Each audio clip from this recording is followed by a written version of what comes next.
welcome to CSGO Out Here podcast number 9. I am Saga. Sadly, Nart cannot show up today. He's on rotation. He does have a real job outside his CSGO videos. So he is saving lives while also saving everyone's life in CSGO videos. I am here talking about an amazing topic, UKCS. We have an amazing group of people today. We got first, IGL Fanatic, mezii. Good evening. MiGHTYMAX, IGL from Endpoint. Hello. Our usual guy you always bring on, everyone knows, YouM3. Hey, yo. We have the person who set all of this up, and I'll give a special thanks to him, LVN. Hello, hello. We have one of the good-ass commentators of Hawka.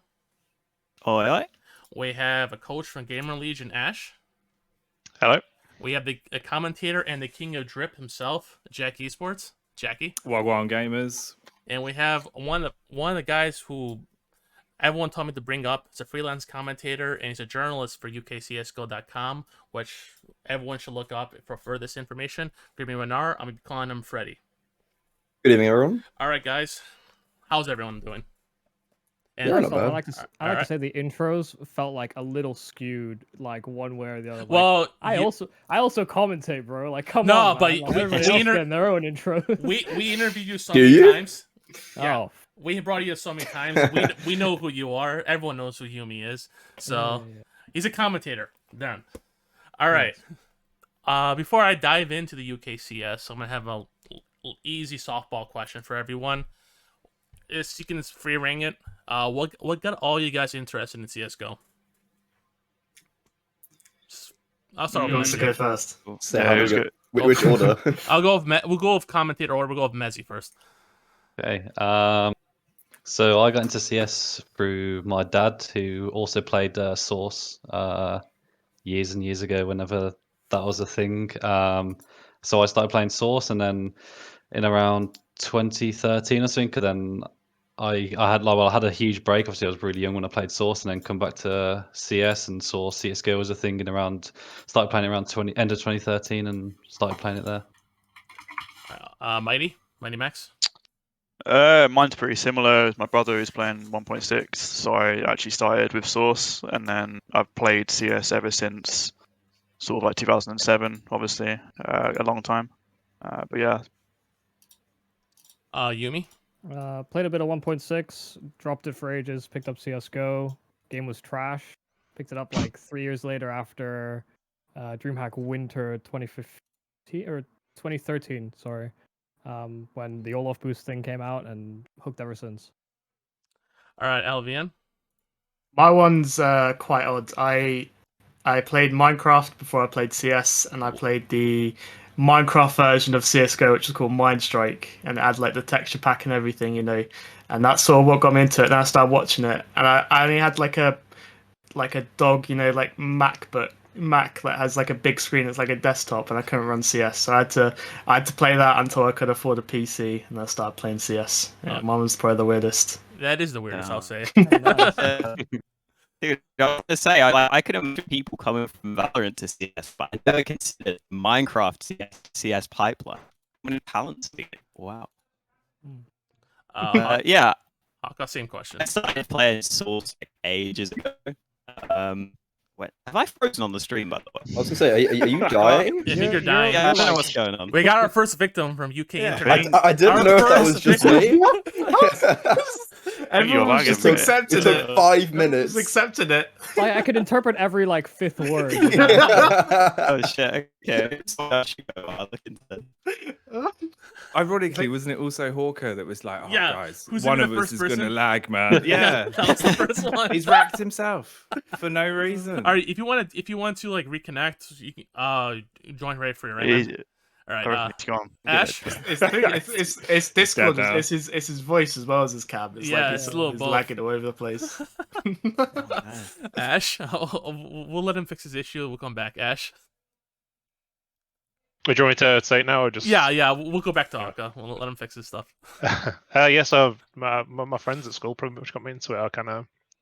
I think there's the fifth player. I kind of played. I didn't really ever like CS, to be honest. I think I had it for 2 years where I just barely played it at all. And then I think CGS kind of got me in because I just saw how like competitive it was, and that kind of got something in me. I think that kind of like, yeah, I actually want to try and give this a go. So I was more of like a Command and Conquer player, to be honest, when I first started. But CS is just kind of it's just good. I love everyone's like different answer. We got a guy from Minecraft, that's a guy from Command and Conquer. So everyone's stories are always different. That's why I love it. Jacky. God, I think basically I used to play loads of CS Source back in the day, like 2008, 2009, somewhere around there. After that, it was just a lot of people saying, "Oh, you've got the voice for Counterstrike." So I kept playing whilst trying to sort of do commentary shit on the side. And then, Raheem, obviously great frag, that guy. I used to impersonate him and do his voice on like pub servers, and people loved it and thought it was fucking banter. So I kind of just ran with that and was like, I reckon I could commentate. And it all just went from there. So just a lot of playing Source and too many hours invested to ever quit at that point. That's how CS grabs you. That's how it does. Freddie? Well, I was a big Call of Duty boy. My brothers were a lot older than me when I was growing up, so like we just had Xbox and stuff. And they started. I don't know if anyone knows a game, Combat Arms. It's like an old, really like kind of like knockoff of CS. And they used to play that, and he was like one of the best players in Europe for it, but there wasn't much of a competition. And then yeah, my friends started playing CS. I really hated it, and they bought me like one of those like really cheap skins, and I was like, oh, this is so cool skins, and that kind of got me into the game originally. We'll go back to Hawka because let him answer his question for his internet died. Yeah, let me know if I'm good. lagging. I think You're good. It seems like I'm better for now. We'll see. Yeah. So I played a little bit of Source, but I only played like jail servers and minigame servers, so I really don't think that counts. And then I had some friends that played other games and got me into CSGO pretty early. Funnily enough, back when the SG was busted at this time, but no one knew it, and they told me that everyone in CS uses the SG and not the AK. So I was playing with that cracked SG for years, and I was still garbage. So clearly didn't have what it took to become a pro. And I mainly just started following the game from there, and then, yeah, just got into commentating. All right, man. Thank you guys, everyone, for the answers. Now we're going to dive into the good shit and what everyone wants to listen to. UKCS and its scene. So I'm gonna first start it off. Anyone can start it. We'll free ball it. Anyone can answer the questions. I'll get everyone's response.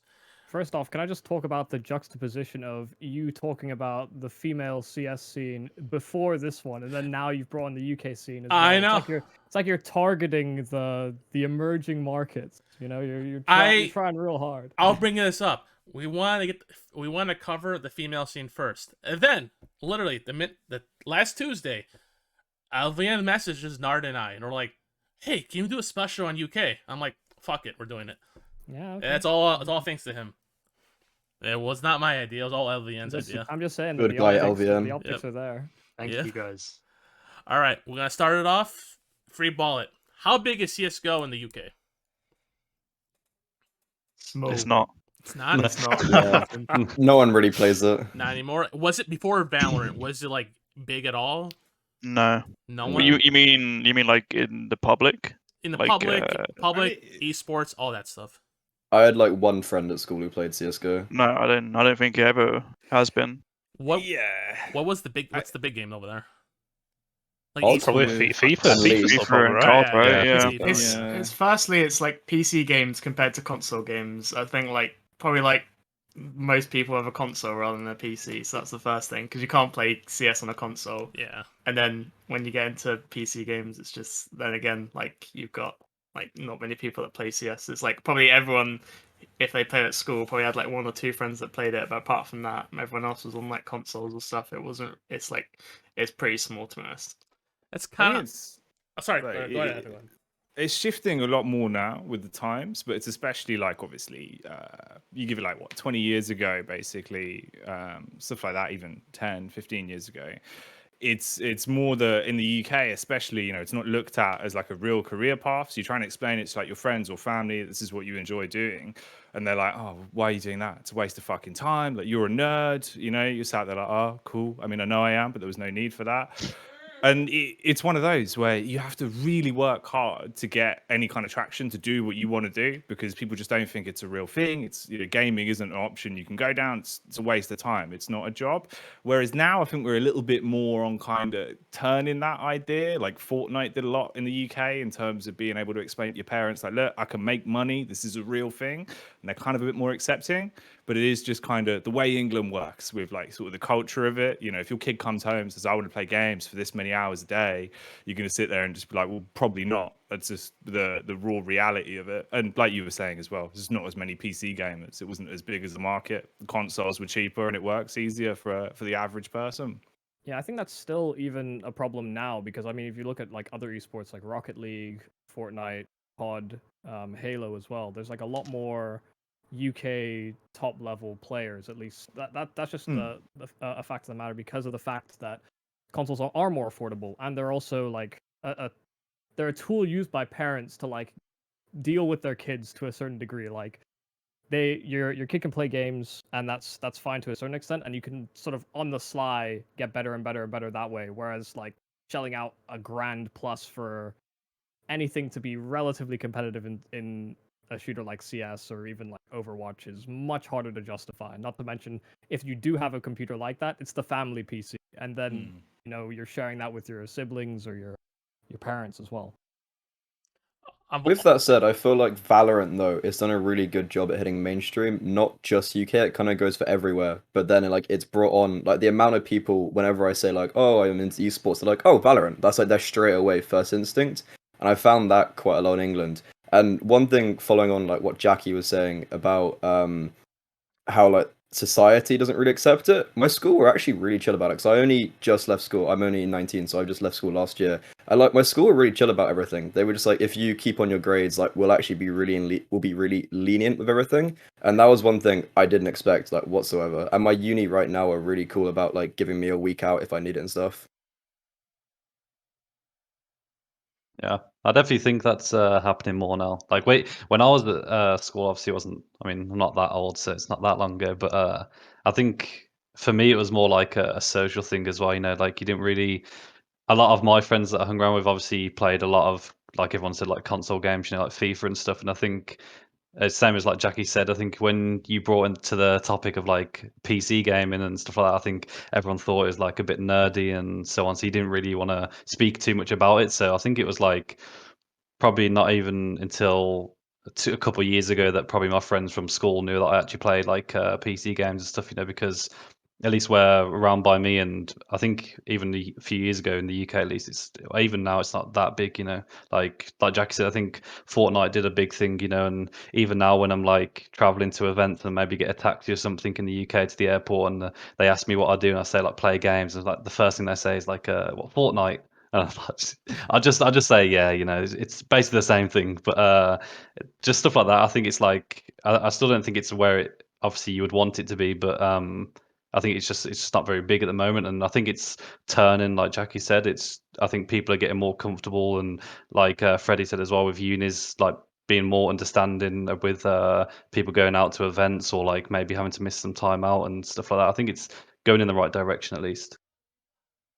There's still quite a lot of like negative media things. I feel like whenever I see an article, it's always negative. Like for example, if they go to pick a camera up and go to an iSeries, there'll always be something like this guy, they look like they don't shower, or these guys are nerds, or something like that. They literally can't stop themselves, and I think it's from BBC. I haven't seen any big improvement in that, and I think the only times I've ever interacted with someone about my job, as in they've come and said that, like with getting to know them, I mean, gaming or something, it's like, oh yeah, we saw this article or something on BBC, like on the One Show, and I'll watch it and it'll just be something negative. Like it's like they can't stop themselves doing it.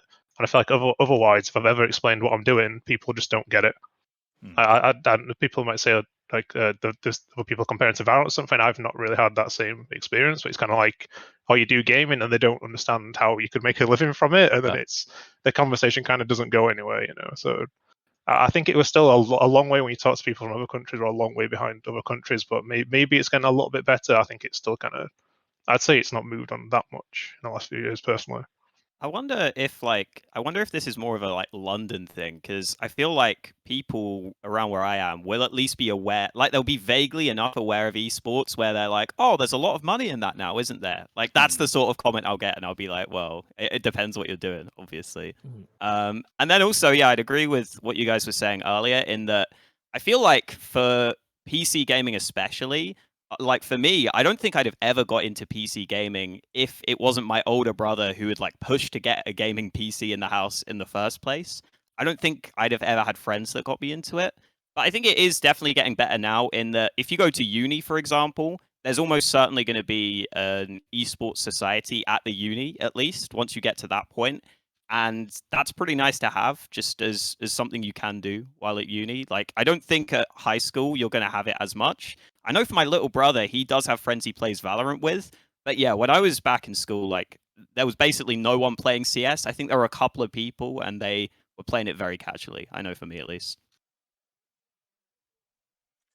I On want the to topic of that, Hawka, though, sorry, I was gonna say Go because the reason why I know is, and it's not very big, and they haven't had much takeoff, but the British Esports Association, they're trying to get like I think it's 13 to 18-year-old tournaments in stuff like Fortnite, and FIFA and stuff. They've got a fair few schools I think behind it, but the problem I find with what they do is it's really cool what they do with unis and schools, but it doesn't get integrated with the actual scene. So it seems like it's two different scenes. Like there's the uni and like the British Esports Association scene, and then the rest of us.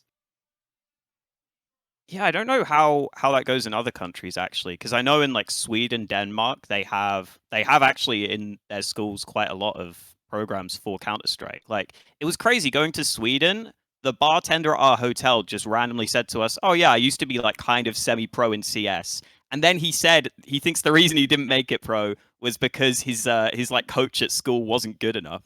And I was sitting there thinking, you had a coach at school, man. Like what the hell? This is crazy. So yeah, I don't know if they have it better integrated there. I guess for CS, I feel like if you started getting involved in competitive Counter-Strike, I feel like you'd find ESEA just by getting involved in the scene, and then that's probably where you go to come up as a team anyway. So I don't know. Yeah, I think in NA at the moment there's like a collegiate team that have just made ESL Challenger League. Yeah, there So is. I really don't think there's like an excuse for anybody transitioning from like, I guess maybe hand holding is not the right term, but at least having some sort of an education-based esports system. I don't think that's an excuse for not making it or not transitioning into the scene, because there's even things like the UK circuit that you can take part in to like integrate with other UK players, so long as you're actually good enough to be there. And I think that's the main thing, is that we actually do have quite a decent pool of players that are relatively competitive with each other, just about whether that level is good enough to then compete outside of the UK, and that's another issue. I want to hit on what Ash said about like how the media kind of plays it really fast, like how BBC like kind of looks down a little on esports. We have the same situation of like ESPN and Fox Sports here. They think it's a joke. So I understand, like some people in here, NA it's a little more accepting, but there's still the big ass media conglomerates that have the same viewpoint that like, oh, esports, it's bullshit. That's what they believe.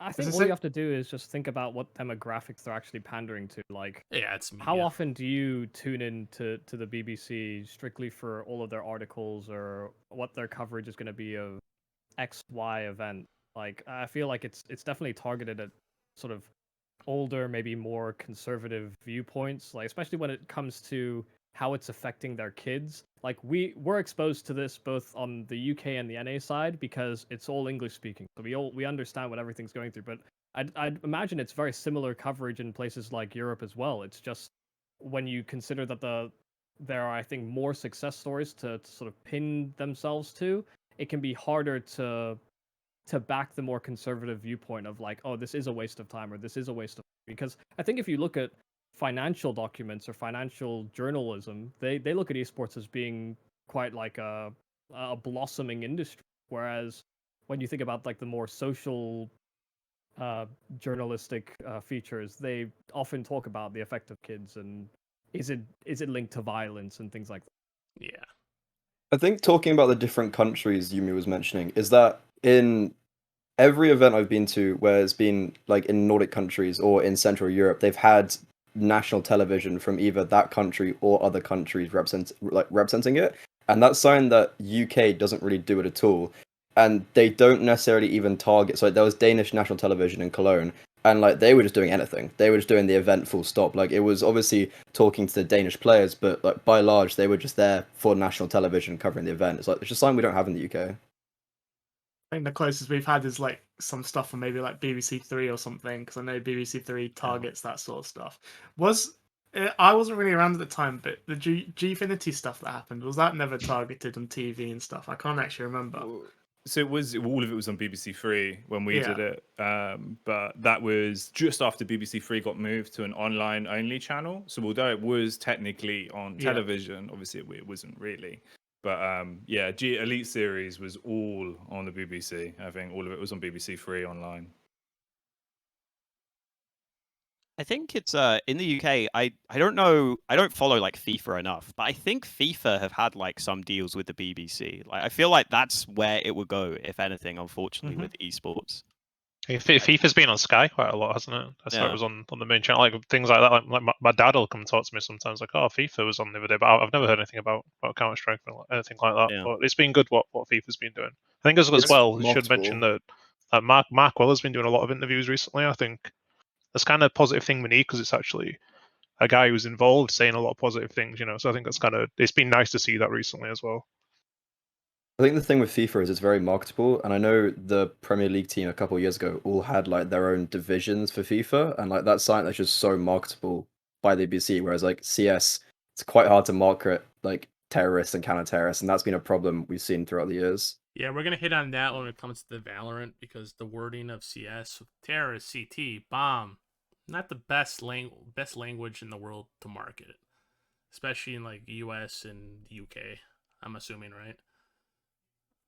Yeah, it depends where you're doing it. Because I remember even with that, actually, off the back of that, when we did do the Elite Series, we were asked there formally not to obviously say terrorist or counter-terrorist. That was just CT and T, because that was by the BBC's request.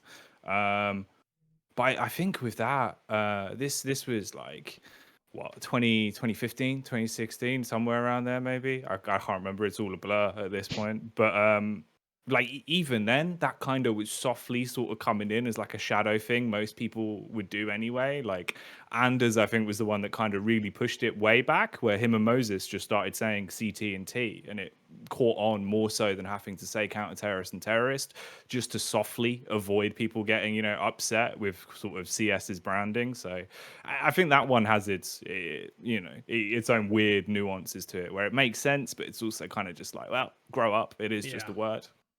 Yeah, and like even at the Commonwealth Games, they've got esports now. And when I heard that like they were doing like English team, Welsh team, and stuff like that, but like I always had in the back of my mind it was going to be like the accepted games. So I think it's like FIFA, Rocket League, and is it Dota? Dota, those sort of games. They're all sponsor friendly. Got all that stuff. I knew there was going to be, because like CS is still like a hot sort of, I don't know, hot potato in terms of that sort of stuff. But like if there was ever pray to gods that there is like a big update coming, that's something that like CS should definitely do, because it's an easy thing to change it to like attack, defense, or just CT or T, just something like that, because it would help a lot, I think.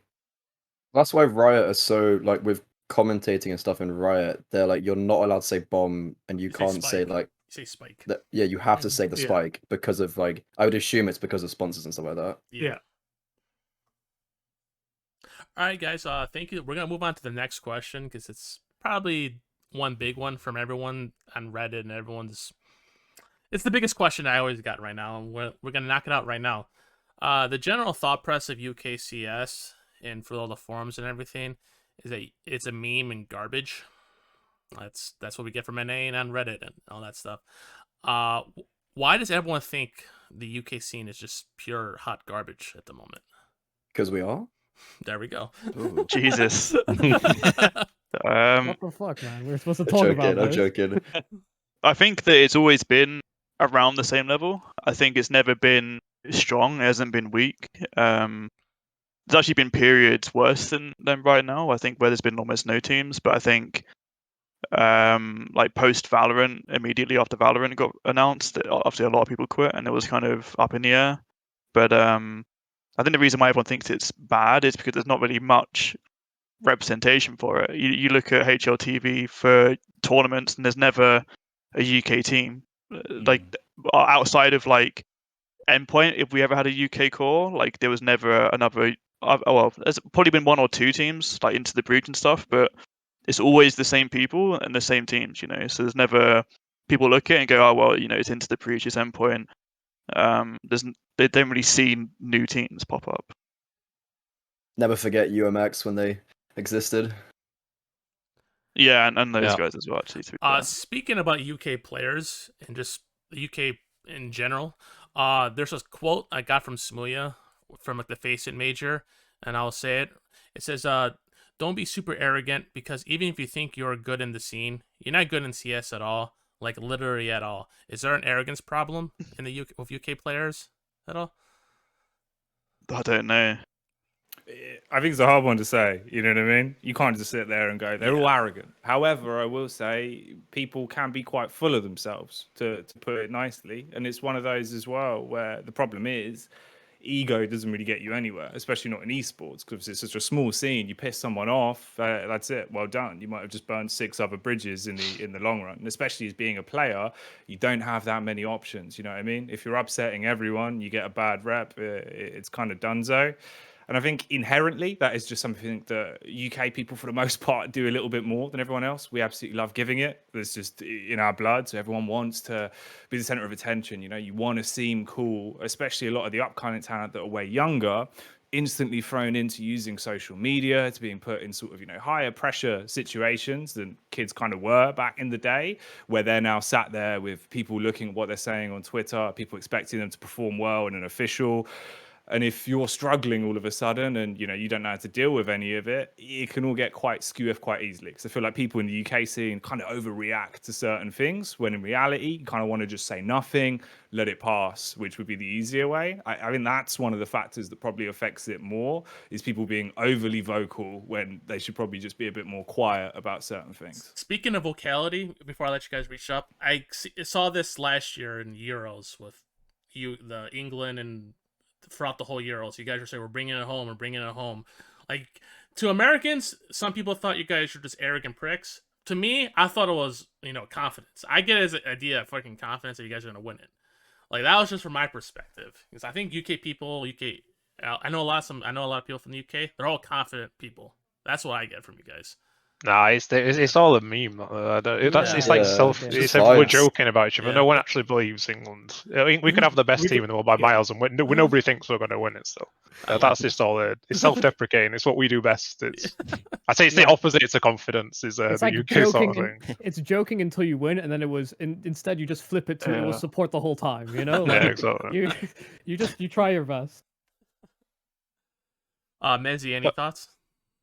I mean, back on the UK thing, I mean, what Max said is like completely true. Like, I think it's always been at a similar level, like the whole of the UK scene, bar from like Endpoint. They're the only team that have kind of done something, I guess. And then, like you said, right after Valorant like first come out, I think it was the main reason that like that was when I first left the UK scene and went to a European team, because kind of had to, because that's how our team kind of like fell apart, because Lincoln and Cray ended up going to Valorant. And then I think from personal experience, I think the main problem or a big problem in the UK is pretty much down to just like laziness, I think. And a lot of players don't really want to put in the time to actually grind, you know. Like, I think and it's the same thing with a lot of what people say on Twitter and stuff, and people get really annoyed about things. But I think people love the idea of being a professional and like, oh yeah, I really want to be this player. I want to get to this tournament and so on. But like, they don't really like the idea of actually putting the time in, you know. And they love to say like, I'm putting this time in and whatever, but realistically, then they're not really doing it. And I think it's only until like very recently that I've actually had players that are actively looking to ask me questions or ask people questions and how to improve and like get some time like on the server to help them out and stuff. And even then, I think some people like to ask for help and then aren't like actively trying to, because obviously people are busy and I have other stuff I've got to do as well, but I'm always looking to help, you know. And if they can't be bothered to come ask for help, then it's like, I think that's another big problem. It's just laziness, and I think that's always been a big problem within the scene, is just people don't want to put the time in, or they'll put the time in for a few months and then it's like as soon as something bad happens or one setback happens, it's like, okay, that's the end of that. I'm not gonna bother like still grinding. And I think that's a big problem because, like I said, I think people love the idea of it, or maybe want to ask for help, and then they ask for help and then they're not really like fully focused on it or actually that bothered about getting the help. It's just like the main thing for me is just laziness in the UK scene, at least. Yeah, Because it's really you funny. actually coached it Inter's team, no, mezii? You coached the Neverlast, was it, guys, like last week? Oh, You I did didn't like coach 3 them. hours of them. Yeah. I mean, I've helped out a few people from a couple of different teams. Yeah, so that's like I said.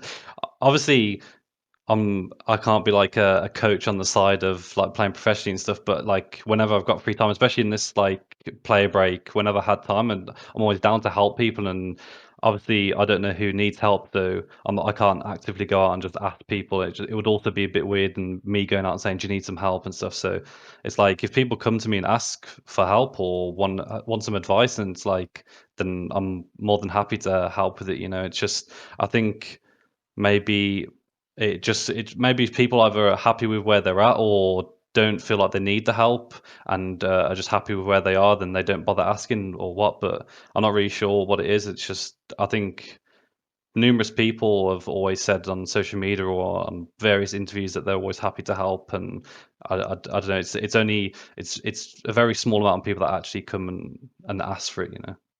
Yeah, just to touch on the topic of laziness, it's weird because it feels like people like convince themselves that they don't need to put the extra time and effort in just until they get salaried, and they're asking for like almost full-time or like entry-level job salaries Yeah. at the very least before they can justify putting that amount of time of work in. And to expect that you're going to have all the right habits built in place and you're actually going to put all your best effort forward by the time you get salaried, it's actually just you're living in a fantasy if you think you can immediately flip that switch and it's just going to work from the get-go. So I agree on that front. And then on the topic of ego as well, like this is, I think that's one of the struggles that people have when they try to go and ask for help, is that you actually do have to just put your ego aside and say like, I'm not good enough. I need somebody to help me achieve a different level of greatness. And a lot of people just aren't. Maybe that's another time investment thing, or that is just strictly they can't put themselves aside for that. But I agree in a lot of your fronts. Yeah, I mean, there was the UK CSGO article that rustled some feathers. It must have been a few weeks ago at this point, but I replied basically saying that ultimately the biggest drawback to the UK scene is going to be the player development, and there is no sort of knowledge transfer in any regard. Like, you look at the UK scene historically, even when I was coming up through the UK scene, there was never anyone to talk to in terms of like, you know, playing on a team with someone who has the expertise or the knowledge about CS in any high level. You know, you compare to other scenes, there's multiple examples. The Danish scene, the German scene, even the Polish scene, like they all had these big figures that have eventually gone on into different positions to help players improve, you know, and that was never there.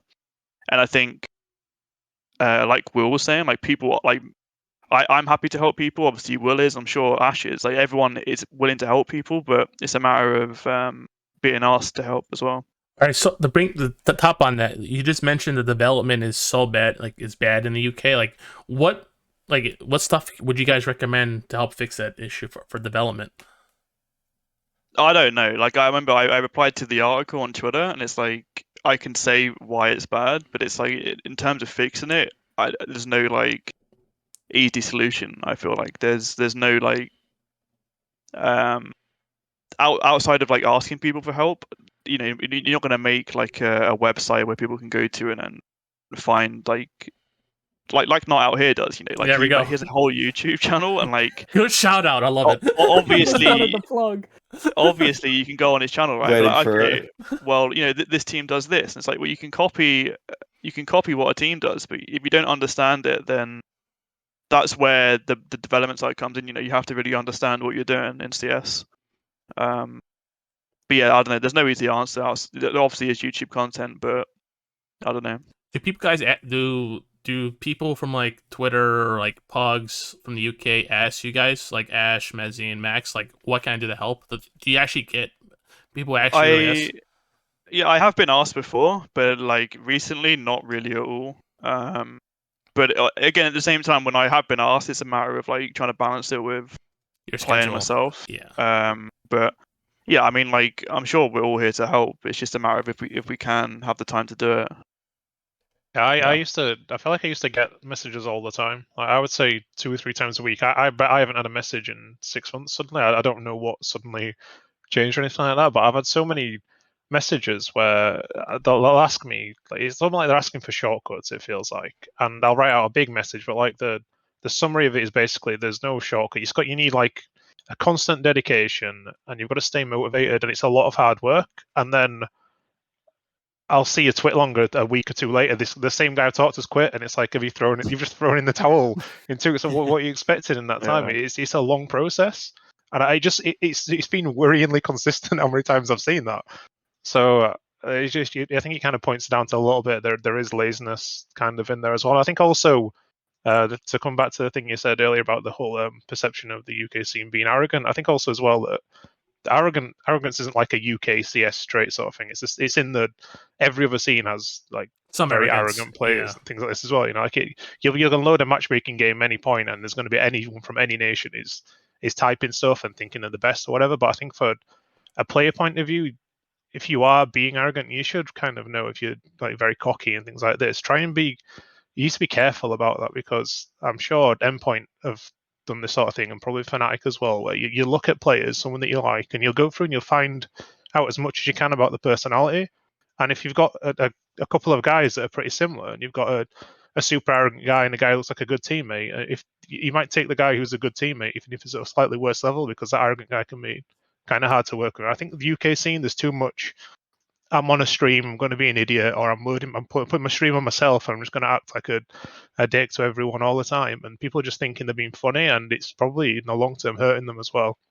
So I say people need to definitely think about that way more, because we have had instances in our team where I've liked someone, and then the personality's really put me off, and it's kind of killed that chance for them. Yeah, it's definitely true. I think one thing that's doing well is I feel like there's a bit of a lack of tournaments within the UK scene, and like over COVID it was really good. We had the Epic Wans, LVN hosted the Cash Cups, but those kind of all, and the Rix GG stuff was really good, and they pulled out. But what's good now is that the UKIC and Endpoint hosting this like Beyond Invitation, where we had 8 teams all on HLTV, and yet to be fair, the whole tournament was kind of underwhelming. Like I think there was no game that went to a third map, and like majority of them were like 16-5s. But having that in place for the future, I think is really good, because they've announced another one for the end of this month, and like getting consistent one of those is definitely a step in the right direction. Or like bringing back something like the Grosvenor lands, like something of that system, which I've heard talks that something similar might be coming into the scene. I will also say, I feel like it might become harder in the future to keep players in the UK because of the way some of the top orgs are now picking up academy teams. Because you look at someone like Volt, who's gone to Fnatic Rising. Like, if you get that option and you feel like there's a much clearer path up to a top team in the future, it's like that seems to be where a lot of teams are now going with CS in the future. So it almost feels like you might get to a scenario where maybe you try and prove yourself in the UK, and then like an academy team might come asking for you, and you have to make that decision. But I feel like with where the UK scene is right now, like Max and mezii was saying, I don't think there is an excuse where you can say I have the talent, but I'm not getting the opportunities. Because if you play well on one of these UK teams, like let's say you made it to one of the top sort of 3 UK teams who are on HLTV pretty consistently, like people will absolutely look at that, and you'll have opportunities, and people have proven that that is the case now. So yeah, like you guys were saying, it's like there is absolutely the path. I don't know if there's going to be the path for a team to like necessarily break out together. That's pretty rare to happen. But as like a standout player, there's definitely options. Speaking of idea of a team, like I can name a few guys off of my head: Smuya, mezii, Alex, Max, Surreal. Why hasn't there never been a full UK lineup? Like why? The Fnatic one was the closest one we got with Alex. I mean, Yeah. It's just circumstance, isn't it? It's Yeah, never I really mean- made sense to do it as Yeah. well. Like if you look at like the guys who've gone, like Smuya when he left was he was like playing unbelievable. It made no sense for him to play with the UK. mezii is obviously like a solid tier 1 player now, and when he went from Endpoint, it was just something you've got to do. Everyone wants to compete, right? They want to play at the highest level they can. Surreal the same when he went to NA. Alex and Mantu have never played UK scene anyway, so I don't think you can really say that they were part of it. And then if all these guys are at kind of different levels in the career or on different teams, and it doesn't make sense for them all to come together. And I don't think there's, and maybe I'm wrong here, I don't think there's that relationship between them either. I don't think from my thoughts would be, I don't think Alex, mezii, Smuya, etc. sit on TeamSpeak or play lots of Faceit together either. I don't think there's any reason for them to do that. So I don't think it's ever really made sense, and it'd also need a UK org with a lot of funding to come in and buy these guys out, put them on a team, and then all the players to be happy. So I just don't think the timing's ever kind of been there. Maybe it would be in the future with Smuya and Alex being off a team. I would probably say probably I not think, though. yeah, I definitely agree. I think the time has never been there. I think at all points in our careers, there's always been people on teams, either together or in general, just on different teams. It's never going to make sense for someone to come in and buy out all these UK players and to stick them on a team. I think it would be a different story if, we were all free agents and there was no team at all. Then, you could say, yeah, okay, why wouldn't there be a UK team? But I think, as long as I can remember, there's always been, like Alex on Vitality, like mezii on C9, Smuya in some top team like Big or Movistar, so like it's never made for me any sense, logistically speaking, for someone to come in and go, okay, we want all these UK players and to bang them on a team. Like, it's never been a thing. I feel like it's unfair to say though, with some like we have seen like top 50 teams with UK base like Into the Breach, Fambit, like they've done their fair successes, but there's always just been like they've always reached a certain point. I think that's the problem. Like, they've always hit like kind of that top 50 period and then never been able to progress further. There's only so much you can get out of the UK as like a UK team. Like you got there's like a spot for Blast. Not even like you get a spot in the Fancy Expo, like West European thing to qualify for the like showdown, and then through ESL Prem you get like the conference spot. But apart from that, there isn't any like. Apart from that, like, there's not really like a goal that teams should have to like dominate the UK, because the international scene is like so much bigger and stuff like that. It's like you mentioned Fambit, like how well Fambit were doing as soon as Volt, as soon as Volt's getting all that attention, as soon as they're doing well, and then there's always both like from org support wise and also just in terms of what you can play.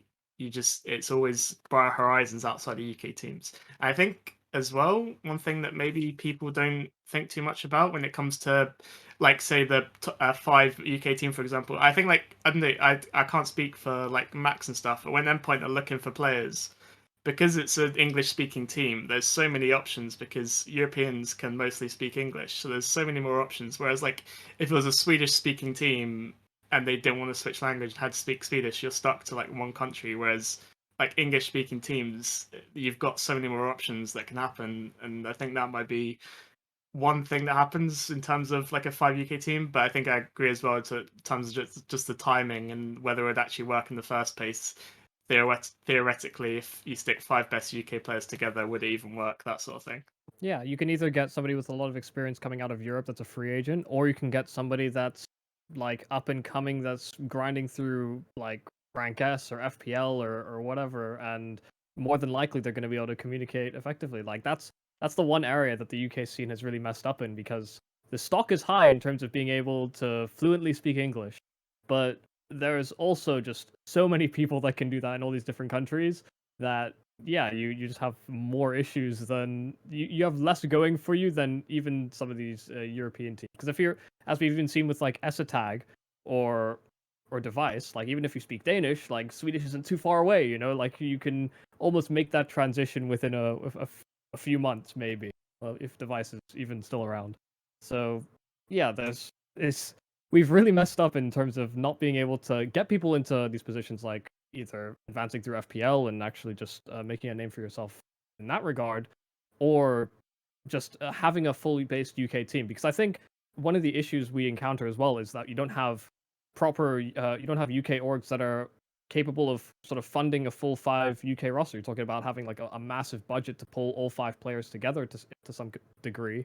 But until we have a UK base actually get to a proper placing in at like a major or maybe a Cologne or a Katowice or something, it's going to be harder to justify that to future organizations, because if they see a UK team there and they're UK based, they're going to think, why aren't we involved in this? Why isn't this our team?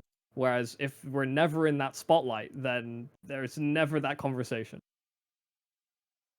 I think that's as well. It's kind of where Valorant hurt us, because I think to have these new organizations come in and stuff, you want more than one team kind of up there competing. I think at the time when Valorant killed our team in Vex, we were kind of getting found by Endpoint a bit. We were going toe to toe with them a lot, and I think if Vex had that investment to go with us, we'd have had 2 teams there, and that would have been 2 teams competing towards the top end of HSV, towards Premier.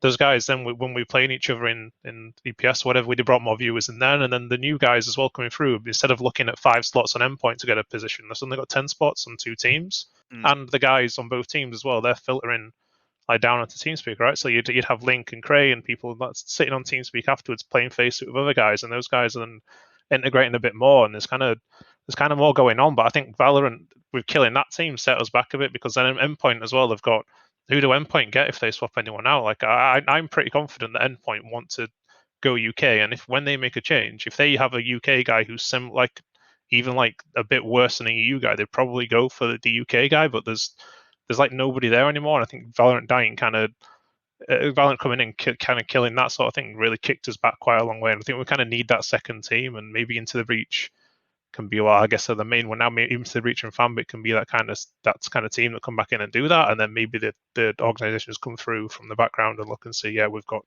potential here, you know. Speaking of, oh, sorry, go ahead. It feels very similar again to basically what happened in CSS as well. Like obviously with CGS, where it was like, oh, cool, there's money here. Like it's starting to actually get, some funding behind it. We have a bit of a path where you can see there is a way to like be a pro. They're on TV. This is something I can do. And then of course everyone got an email that just said CGS is gone, unlucky, it doesn't exist anymore, and everyone was out of jobs. And like the UK esports scene as a market crashed for years, and no one wanted to touch it. It took ages to get it back up. Counterstrike obviously lost all of the world-renowned pros we did have in the UK scene that had a big legacy, had a following. All of them couldn't pay for, their rent, didn't have money for ends meet. So of course you have to move on. You've got to get real jobs. So we basically lost half the scene there.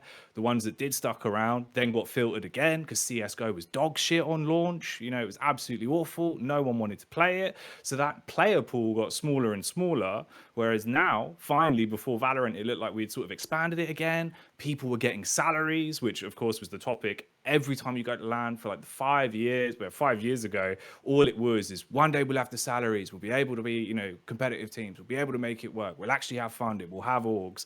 Now that's all there.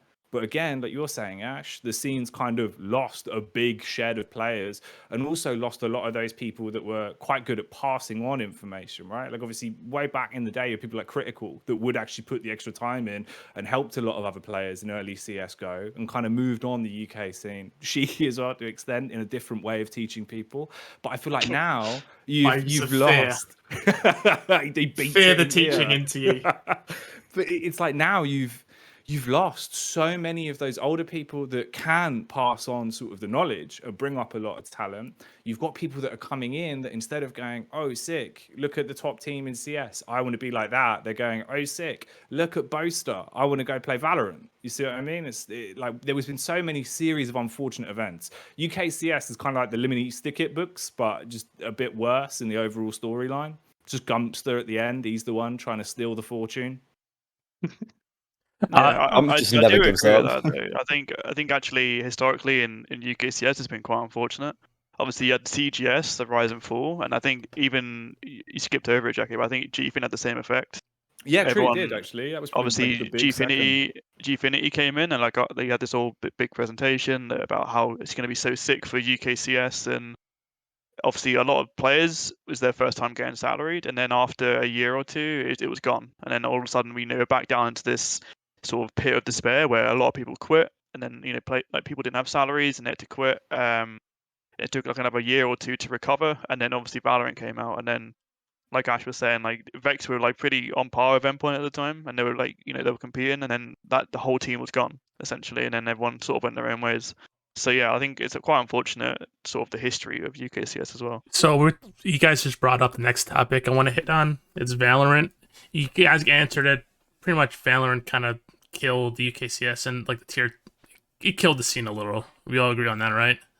I don't think it killed it. Not killed. I think I'll say like yeah. it damaged It damaged it. I'd say it was I think think yeah. There was like a whole changing of the guards in terms of not towards the top, but like tier 2, like tier we're talking 2, like ACA advanced level and higher than that. So many of those players, like compared to now, compared to when it was like 2-3 years ago, I think like there's minimal players that are still around that were from around that time at that sort of level that are still here now. A lot of them went to Valorant, and most of them that are here that are at that level now are all different players that have come up over time, which is a good thing as well. But like you sit and think if Valorant didn't happen, like how many teams we'd have, where it could have gone, stuff like that. Yeah, that's the question I was gonna bring up. If let's say Valorant didn't happen, COVID also had an effect. If COVID and Valorant didn't happen in 2020 and say 2023 right now, where would the scene be looking at? Well, the one thing that I actually remember my entire time in UKCS, even to a degree now, is that a lot of players always said they never got a chance. Either, like, just generally speaking, whether that meant Endpoint or on Vexed or whatever it was. But the Valorant sort of purge that happened actually gave a lot of players some room to sort of make a name for themselves. So I don't think it necessarily killed it off, but I do think that if Valorant hadn't have happened, then obviously there's no doubt that UKCS would be in a better place, because I think a lot of talented players did leave to swap over, and they're at the top of the Valorant now. So, and I think, like Ash was saying earlier, like Vex and Endpoint were going toe to toe with each other the entire time. Whereas when that happened, that is where you've seen, especially in the ESL Prem, it's been completely dominated by us. So, like, I do think that it would have been a much better situation if Valorant hadn't have happened. I think though one thing with Valorant is that it kind of broke, like there was almost like a treehouse in the scene, and it did kind of break that down a little bit though. So like for the longevity, maybe a little bit positive in that regard. Yeah, I think like if you look at it for what it is, right, you can sit there and go like all doom and gloom about it and be like, oh man, like the scene could have been so sick, if COVID didn't happen, if Valorant never came out. But you can't sit there with those copes forever. Like it's like if you were just going, God, if they never released the Orange Box update, like fuck me, Source would have been so good forever. It just didn't happen, did it? We all got wrecked. You've got to move on. And I think in reality, the one good aspect that you take away from it is like Max was saying, the players that are more keen to grind to get into the game and still putting the time in, still doing demos, still doing everything, they're now going to get spotted. Everyone else that wants to move on and hyper focus on Valorant, fantastic. You're going to make your money. The organizations that move over are going to make more money if they do well, which means there's more investment for UK esports as a whole. You can look at it on both hands. You know what I mean? It's like, oh shit, there's less money in UK esports for CS, but there is more money in UK esports overall in a game that's doing well globally that only then boosts the organizations up so that eventually you get more money. And you look at sort of how many teams we actually have in UKCS at the minute that are getting paid anything. It's better than it ever has been, really. Like that's the one thing to look at. No one ever used to get paid, especially not like competitive salaries. Over the years, that's only gotten better. That's the one thing that's never really gotten worse. It's actually just funny because like when people went over to Valorant, like after seeing early successes of what then became Liquid, like I know for a fact that people were looking at that and thinking, oh well, they were not that good. It's like when people were on the come up, they looked at people like that Fierce roster and just thought there were certain pieces that, oh, I'm better than that guy. I deserve that spot over him. And then they go over and they're successful in Valorant, and people think like, oh, well, I can be successful in Valorant too because I was going to beat them in CS anyway. I should just go and make my money there as well. But yeah, it's that duality of either you you succeed in the game that you actually wanted to in the first place when there's space, like you're sort of mentioning, or you go in pursuit of something that you're maybe a little bit too late to the train on, which is just kind of depressing because even some of those guys have kind of come crawling back to CS because it's gotten way more competitive in that game. Like you have to be in there ground zero.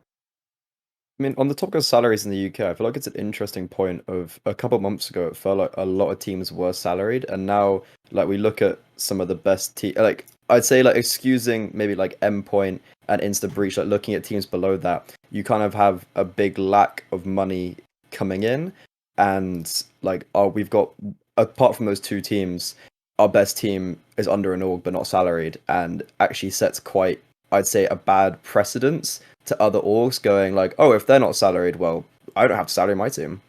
And with TLR leaving as well, like, they've left the CS scene. I know that was quite, like, what they did wasn't too great, and they left with, like, quite a bad shroud over them. But, like, that was, like, those type of orgs, which did have, like, were putting money in scene, have gone now. And, like, there's no one really replacing them apart from, like, Into the Breach. To a degree with that as well, though, there's a part to be played on the side of the player, because you have to remember as well, much like obviously as a commentator or like for Max or mezii or anyone, or for Ash, like it's all about your own brand. The reason why people are like, I want you as a coach, I want you as a caster, I want you as a player, is because you show off what you can do and you show off sort of how you fit into that side of things. And as a player, you can still reach out to organizations and pitch all these things. You can do this stuff in the back end. Do you know what I mean? Like, it's not all about being sick at Counterstrike. There's so much more that goes into being a pro player on the back end of things. It's the same sort of affair with like Snods, who used to be a caster I used to work with. He's been getting back into professionally competing, and a lot of the stuff he's been doing on that side as well is talking to organizations himself, pitching the ideas of having that aspect to come in, support a team, getting sponsors, and being able to do that aspect. And if you can pitch that and someone bites on it, that's instantly a leg up you've got. You're bringing them in. You're being able to do that. And sort of, at that point, you're their first pick. So if things go well, you've got good ties with the organization. A lot of it's just being proactive. You can do anything. Just think a little bit more about it. DM the people that you want to speak to. Email someone. Just talk about it, because you never know. There's going to be someone sat there that's got the extra $2,000 to throw towards a player each month from a sponsor. You just need to make that interest. Yeah, I think this is going to sort of link with I remember it's always been like a lifeline subject in the UK, is where it's like we need to get a salary before we get results as well. I feel like there's always been a very like, I used to think like that as well when I first started, but the more I've played, the more I realize is actually like there's no, if you aren't given any exposure to the organization, and why are they going to pay you? Like, if you're never on HLTV and you're never in any of these tournaments, then why are they going to pay you a salary that's going to be competitive with anyone around your level? It's just not going to happen. So I feel like that's also a big part as well, which is why I was saying earlier that people don't really see these many UK teams competing on HLTV, and if it is, it's very inconsistently and very occasionally. Because even I don't see it on HLTV at all. I think my opinion of the org support stuff is like it goes both ways. I think I saw people write in the chat, you've got to be marketable in terms of like not a lot of places. One thing that came out of the Endpoint Academy stuff that they tried to promote in terms of building a brand for yourself, in terms of doing content, always being active on social media, because you have to be attractive for like, because it's part of like a package, right? You're not only there for your like playing skills, also if you have a big social media following, that sort of stuff that comes with it.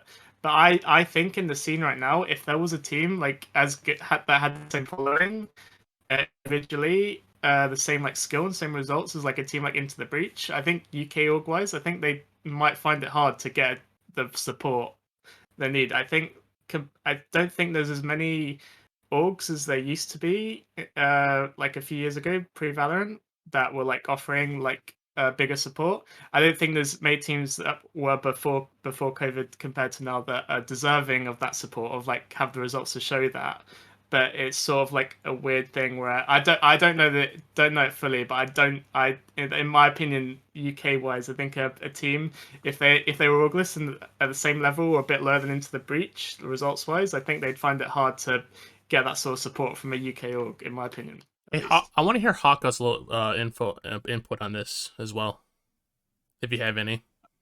Yeah, I think I just generally agree. It's almost a scenario now where I'm sitting here and we're talking about teams, and I'm almost sitting here thinking like I would almost be thinking of it more as like a player at this point, and because you guys were saying earlier that if anything, UK players almost have a slight leg up in that if you're endpoint, you want to keep the UK core, right? You want to keep competing in Prem because you guys made it to Pro League basically because you won Prem and then you got Conference and then you got Pro League. So you have to be looking at it in that as more of a positive, in my opinion. You have to be thinking, okay, listen, maybe Endpoint won't make roster moves right now, but at some point they probably will, and they are going to be looking more at UK players. So I would almost think of it more in that sense. And yeah, like I actually would be interested in hearing from you guys. Is there like anyone who you would say right now that you would look at and say this player even is someone that we would actually consider for the team?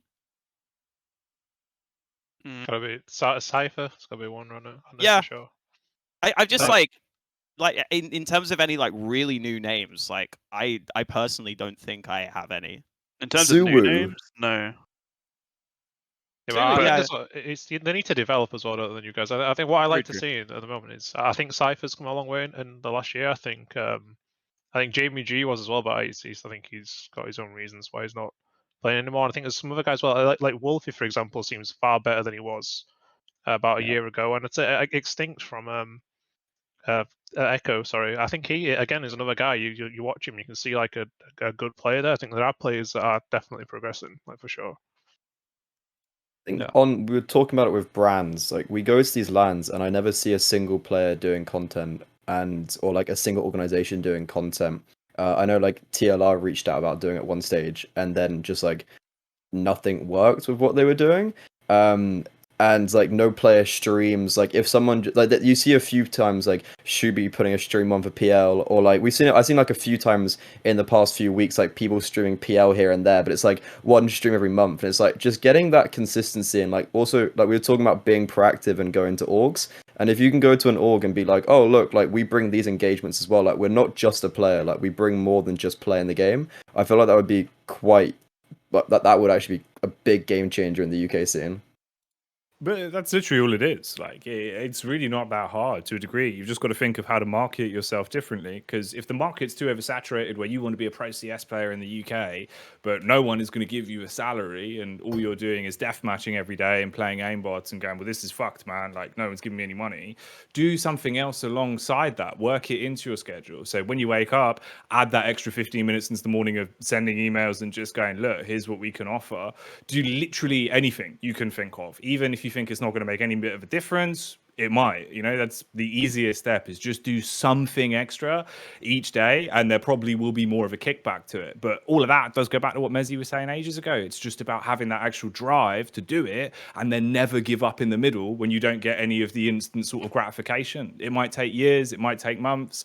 It really does just depend, sort of the luck of the game. Esports is kind of quite roundabout like that. It's one of those things though where like it's actually hard to instill in newer players, because if you look at who's successful in even the tier 1 scene, like how much content are any of these guys pumping out on their own merit? Like pretty much next to none. And it's almost all it'll be almost all team or sponsor obligations that they're really pitching for. Like if you're an individual player, like why are you working harder than the pros to do it? That actually should be the mentality that you have. You should be working harder than the pros until you make it. But it's just one of those things that can be hard to justify early on, because if your role models aren't doing it, then you don't have anybody to learn from it. Hey, I want to hit on mezii. Do you have any more input on this as well? I mean, it's pretty much like I said before. It's all about the mindset as well. It's like I don't think any of us saw, even at least for me, when I started playing CS, or even throughout when I was playing, even in the like getting into Vexed and playing with Vexed stuff, it was never like my first thought was never like, man, why am I not getting paid, or how much am I going to get paid, and all about salary and stuff. It's like I think if you're in that mindset instantly, you're already like it's never going to go well. It's like no one starts this game or plays the game to get paid. Obviously, as you get a bit older, or as you get a bit further on, you have other responsibilities. Obviously, you need money to pay for bills and so on, and whatever it may be. And obviously, you need that, and make them at a time where you might have to leave CS for it. But I think at least at the start, when you're trying to make it, like for me, I think when I finished uni, I was it came at a good time getting into Game Legion, but I was always going to take a year out,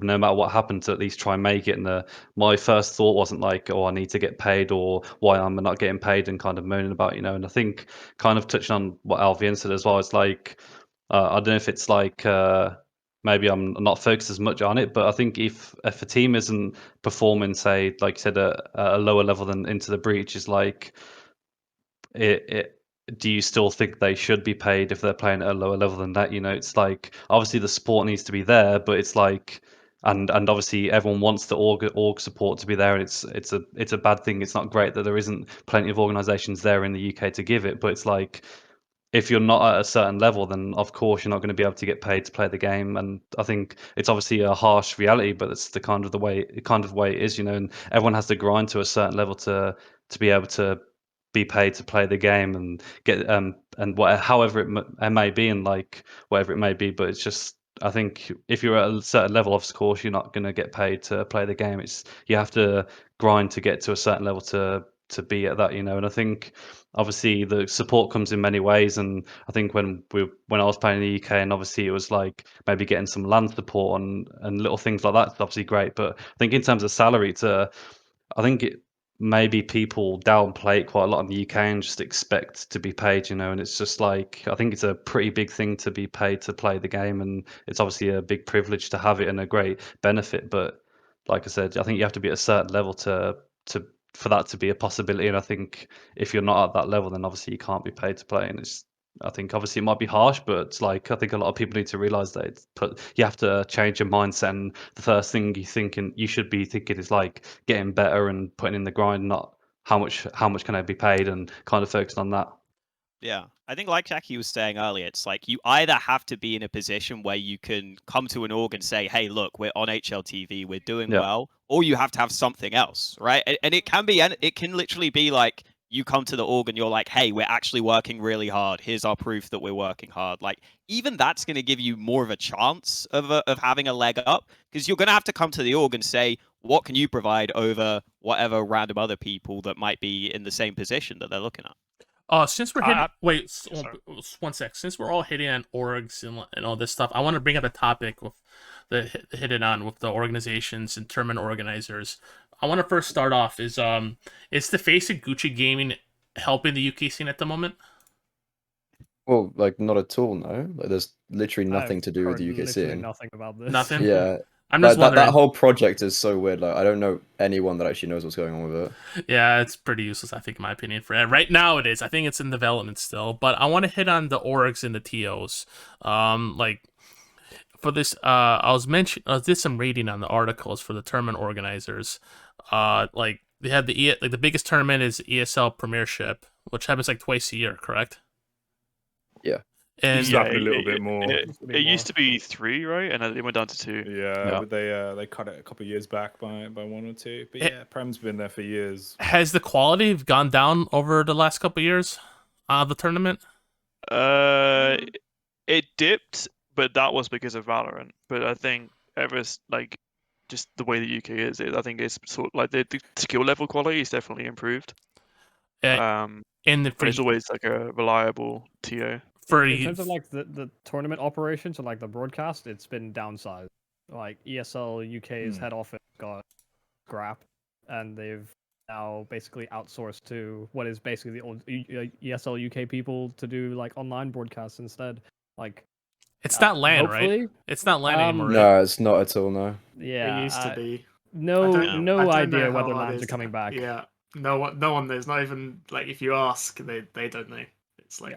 I feel like with a lot of that stuff that you're not going to bring lands back for as long as you can, or ever if you can get away with it, because the most you can do, you know, if you can scrap having a studio, scrap having to have people doing production physically there, if you get rid of the LAN as well, you're saving yourself so much money. And at the end of the day, it's one of the most important bits from like a TO standpoint, rather than obviously how much it actually affects anything else. It's also one of those things where like we ran LAN finals and they would have seats available, and like the seats would very frequently not be filled. So like people aren't supporting or going out to watch these games in person. They're just probably watching on Twitch.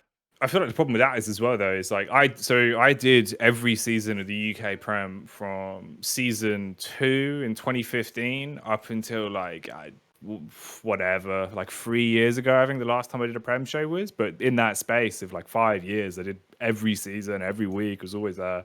And me, STO, select other people would sit down after every show, after every couple of months, and we would send documents to basically explain like this could change, we could improve on this, and we go through all these sort of like manifesto level sort of documents of just like this is what we could do to massively improve the viewership, change some of the marketing elements, and it was just things that would never really happen because everyone's kind of ideas in the company and sort of that pyramid is they want different results from it, and what you're trying to get that could be the best thing for the UK scene necessarily doesn't line up with what they want, which would be like budget, sort of easying in terms of the production, and just even stuff like the actual venues, like the fact that there was the Manchester finals where you were playing from a cold hall that had like jagged bits of metal sticking up, and in the room next door was like a market car boot sale, and then slightly down the hall was a brawl knuckle boxing match. It was just like what the what I mean, like I'm here to cast CS. You're just walking around, like watching Conor McGregor come out of his dressing room. It's just like, hello, you're all right, mate? Wasn't, of course. Was just some smack rat.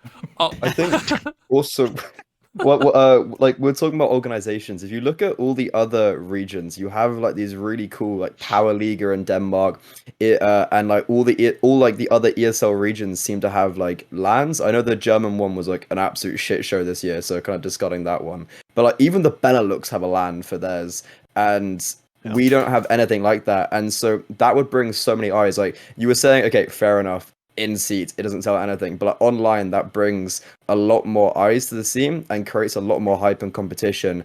And like without that, why would orgs go like, okay, we must get a UK team? Okay, what does a UK team actually offer? Or like you have ESL Premiership that is like it's all right, but it happens for 4 weeks and they can only be playing for like 2 of it. It also just means that up and coming teams actually have like more chances at LAN opportunities. Incentive. Yeah. Like you don't want to have a breakout new UK team go into, I don't know, maybe a blast qual, and then it's suddenly they're on LAN and they just shit the bed. Like getting used to that environment is totally like it's a high value asset to have for any upcoming player. Especially after like how long COVID's gone on as well, because you then factor in not only do you have some people that haven't been to LAN, you have some people that will be so sort of socially overwhelmed by that environment. The second they're dropped on a stage, the second they've got to get the flight to the event, there's a lot more sort of, I suppose, like extra spice sprinkled on top of it all now that makes it so lucrative to have LANs regularly in the ecosystem, but it's just not there. And I don't think it will be because obviously budgets now. Plus, there was a lot of ideas for it years ago. There was a lot of talks. I remember we even discussed it, and we're kind of trying to figure out like if you had Epic LAN be a qualifier that leads into the Prem, that leads into X, that leads into X, and you have that grassroots sort of really clear laid out sort of point system in the UK. But then again, it always came back to, would the players give a fuck? Would they actually invest in it properly? And would there be any return on investment to all these companies putting that extra time in? And most of the time, I think the companies realized probably not. I will say, I think it could happen with Prem. I think right now they're having the whole like merger thing with Faceit, and I think it's taking them a bit of time to figure out how they merge those two together. So I think they are looking to put more emphasis into these regional leagues. I just assume if they were going to make those decisions, I think they've had a lot of troubles like figuring out where the Faceit people are going to come into ESL, who's going to take care of what. So from what I've heard, maybe that happens in the future. I don't really have any info, but I'm hoping because it feels like something that should come back. Any new TO wanting to like come into the UK scene just can't compete because even though like ESL, like we've been talking about, they've had budget cuts. I think like the prize pools over the like past 2 years has decreased. Prem's also increased the teams from like 8 to 12. So some people say it's like less prestigious because there's more teams in it now, and like you'd say the quality is a bit like more sparse. But the other thing is like even all that, the like prize pool of ESL is nowhere near any other UK tournament. So like we talk about like other leagues or like other things that could come up, but like for teams to play it and for teams like also ESL Prem offers the conference spot. It's hard for a TO to come in and compete with like the budget that ESL has and to be able to organize stuff. I do believe, like, I'm not sure how much I'm supposed to say, but during like the COVID, I think it was 2021 maybe, there was a whole sort of circuit put out with terms of like point systems, mini tournaments monthly. But like those, if you know who Mara is, he came up with that sort of stuff, and he went to different TOs with the idea. But people said, like, people didn't believe it and said it didn't work, so it just never sort of happened. So there's stuff that happens, but like anything that wants to, any sort of tier that wants to come out and try something for the UK. Like Endpoint have done it, but Endpoint have like, they have like stability in terms of that sort of stuff. I don't know how much of it is self-funded, how much is sponsors, but they have the sponsors anyway. But they can offer these like Beyond Cups and stuff because they can have some sort of budget to be able to offer this stuff. But for any other sort of new TO or someone wanting to do this sort of stuff, just can't compete with the other budgets really. Speaking outside the Premiership, is there any other UK specific tournaments? There's 2 lands. Not really, as far as I'm aware, there's any tournaments. So I guess, sorry, is it Epic Land and Insomnia, right? Yeah. We did used to have more as well. We used to have the UK Masters, which was like a spin-off of the I-Series like events that basically you do an online season similar to the Prem that would lead into that with a separate final at the LAN, whilst you also played in the LAN, which you did a couple of times, didn't you, Max? I think. Oh, of course, mate. Yeah, you were there, mate. And then one time they changed their logo and it looked like it was made out of gel pens, and then they never did another event again. So that's how it went downhill. Yeah, gel pens. Fuck them. Ruined UK CS. One thing that happened with like the UK Masters Night series, like I wasn't around at the time, but people talk about Guardian turning up to the NEC, and because of the prize pool and stuff they offered. But like any Epic LAN or Insomnia, the prize pool that they can offer now, just because of sponsors or budget, there's no incentive for any EU teams to come over, as well as higher tier UK teams to even go to these lands because of the cost, like for an org to send a team there. There was actually the one and done I-Series, which is they actually decided for 1 year to do I think it was either 30,000 or 50,000. Oh yeah, they had like this. But I don't know why, but it was just ultimately a one-off event where they went, yeah, fuck it, we'll put 50k on the prize pool. Yeah. I mean, everyone thought, oh, obviously this is really good for UKCS and in general to invite these bigger teams to come over, right? So you can play against better teams of these lands. And then it was like, oh yeah, this is going to be the new thing for Insomnia. And then it was like, okay, next event was even, I think it was even less than normal or back to normal. I was like, okay, well, that was that. How did that event go? I swear that was part and parcel with their like Dubai event or something. They ran like some other like similarly highly prize pool event. Basically, that was run by I-Series. That was meant to be a part of some like grand circuit thing, but I don't even know if that other event plays. Do you remember that LAN that was meant to happen at Leamington Spa? UK Gaming Tours. That's the one. Forget? UK Gaming Tours. I remember we pulled out of UK Masters to play it. It just never happened, didn't it? Just didn't never exist. Happened. Yeah, it was the classic. That was actually that was a org for a pound moment, wasn't it? That was a big Z and Bagsy. I don't know if it was that one or if it was the Vince one. I don't know if he was involved, but maybe. That was classic. I do remember there was also the One Eye series where one time they decided to do online qualifiers for the LAN that would give you better seeding as well. And what was it? The team that got through. I think wasn't it like FETs and HS and stuff managed to go through? Like, didn't they get accused of cheating that event? That was when HS had like HLTV open on his they did have a little cheat. Well, that was, so I was talking to Fates about that, and he claims that that HS was just being a moron and had HLTV on his like alt tab, but I was like, that seems very, very convenient. There was a Russian team did the same thing at the 50k one. Yeah, I remember that. Yeah. My personal favorite is when Roccat got knocked out in groups by Ufrag and then went over to John Kelly at the admin desk and went, what do we do now? And John Kelly just went, well, you can play in the inters if you want. And they just walked out of the LAN hall. The real shame is how I-Series used to be compared to what it was a few months ago and how it is now. It's quite... to be fair, I haven't experienced it for quite some time, but there was a recent I-Series that I remember I opened Twitter and it was just all over Twitter, and I was like, what on earth is happening? Awful. Yeah, great servers and everything. But I there was just gonna were go no up for the day and servers, just weren't there? didn't. Yeah, I heard a lot of what happened with that as well. Is also the other thing that completely fucks UK esports in a big way is just Brexit as a whole. It just made it infinitely harder for companies, individuals, people to work as commentators, people to do anything as players when it comes to actually getting visas to go anywhere globally. All of that shit just got completely owned by Brexit. And that whole I-series was just, cockblocked by Brexit, because the reason that happened with the servers as well is apparently they were ordered and all paid for and were supposed to be shipped. But because England was now outside of Europe through this company, they sent them with like super delayed shipping rather than the 2-day shipping that was supposed to be done. So all the servers would be set up in time for the LAN. And it was like one of those small errors where basically Brexit just wrecked everything by the time they realized there's no servers for the event at all. The admins were also like incredibly shit as well. No. I mean, it's an I-series. It was like people before I-series happened. There'd been 2 Epic clans, and Epic clan is smaller, and also half of the event is the CS event. Sorry, it's the esports side of it and the BYC stuff side of it. So there's a lot more focus, a lot more attention, a lot more care to that sort of stuff, which people like. But when they turn up to I-series and literally no one cares about a CS tournament, you've got World of Warcraft players telling you to shut up because you're being too loud and threatening you, that sort of stuff. It's just a whole different environment, and that plus all the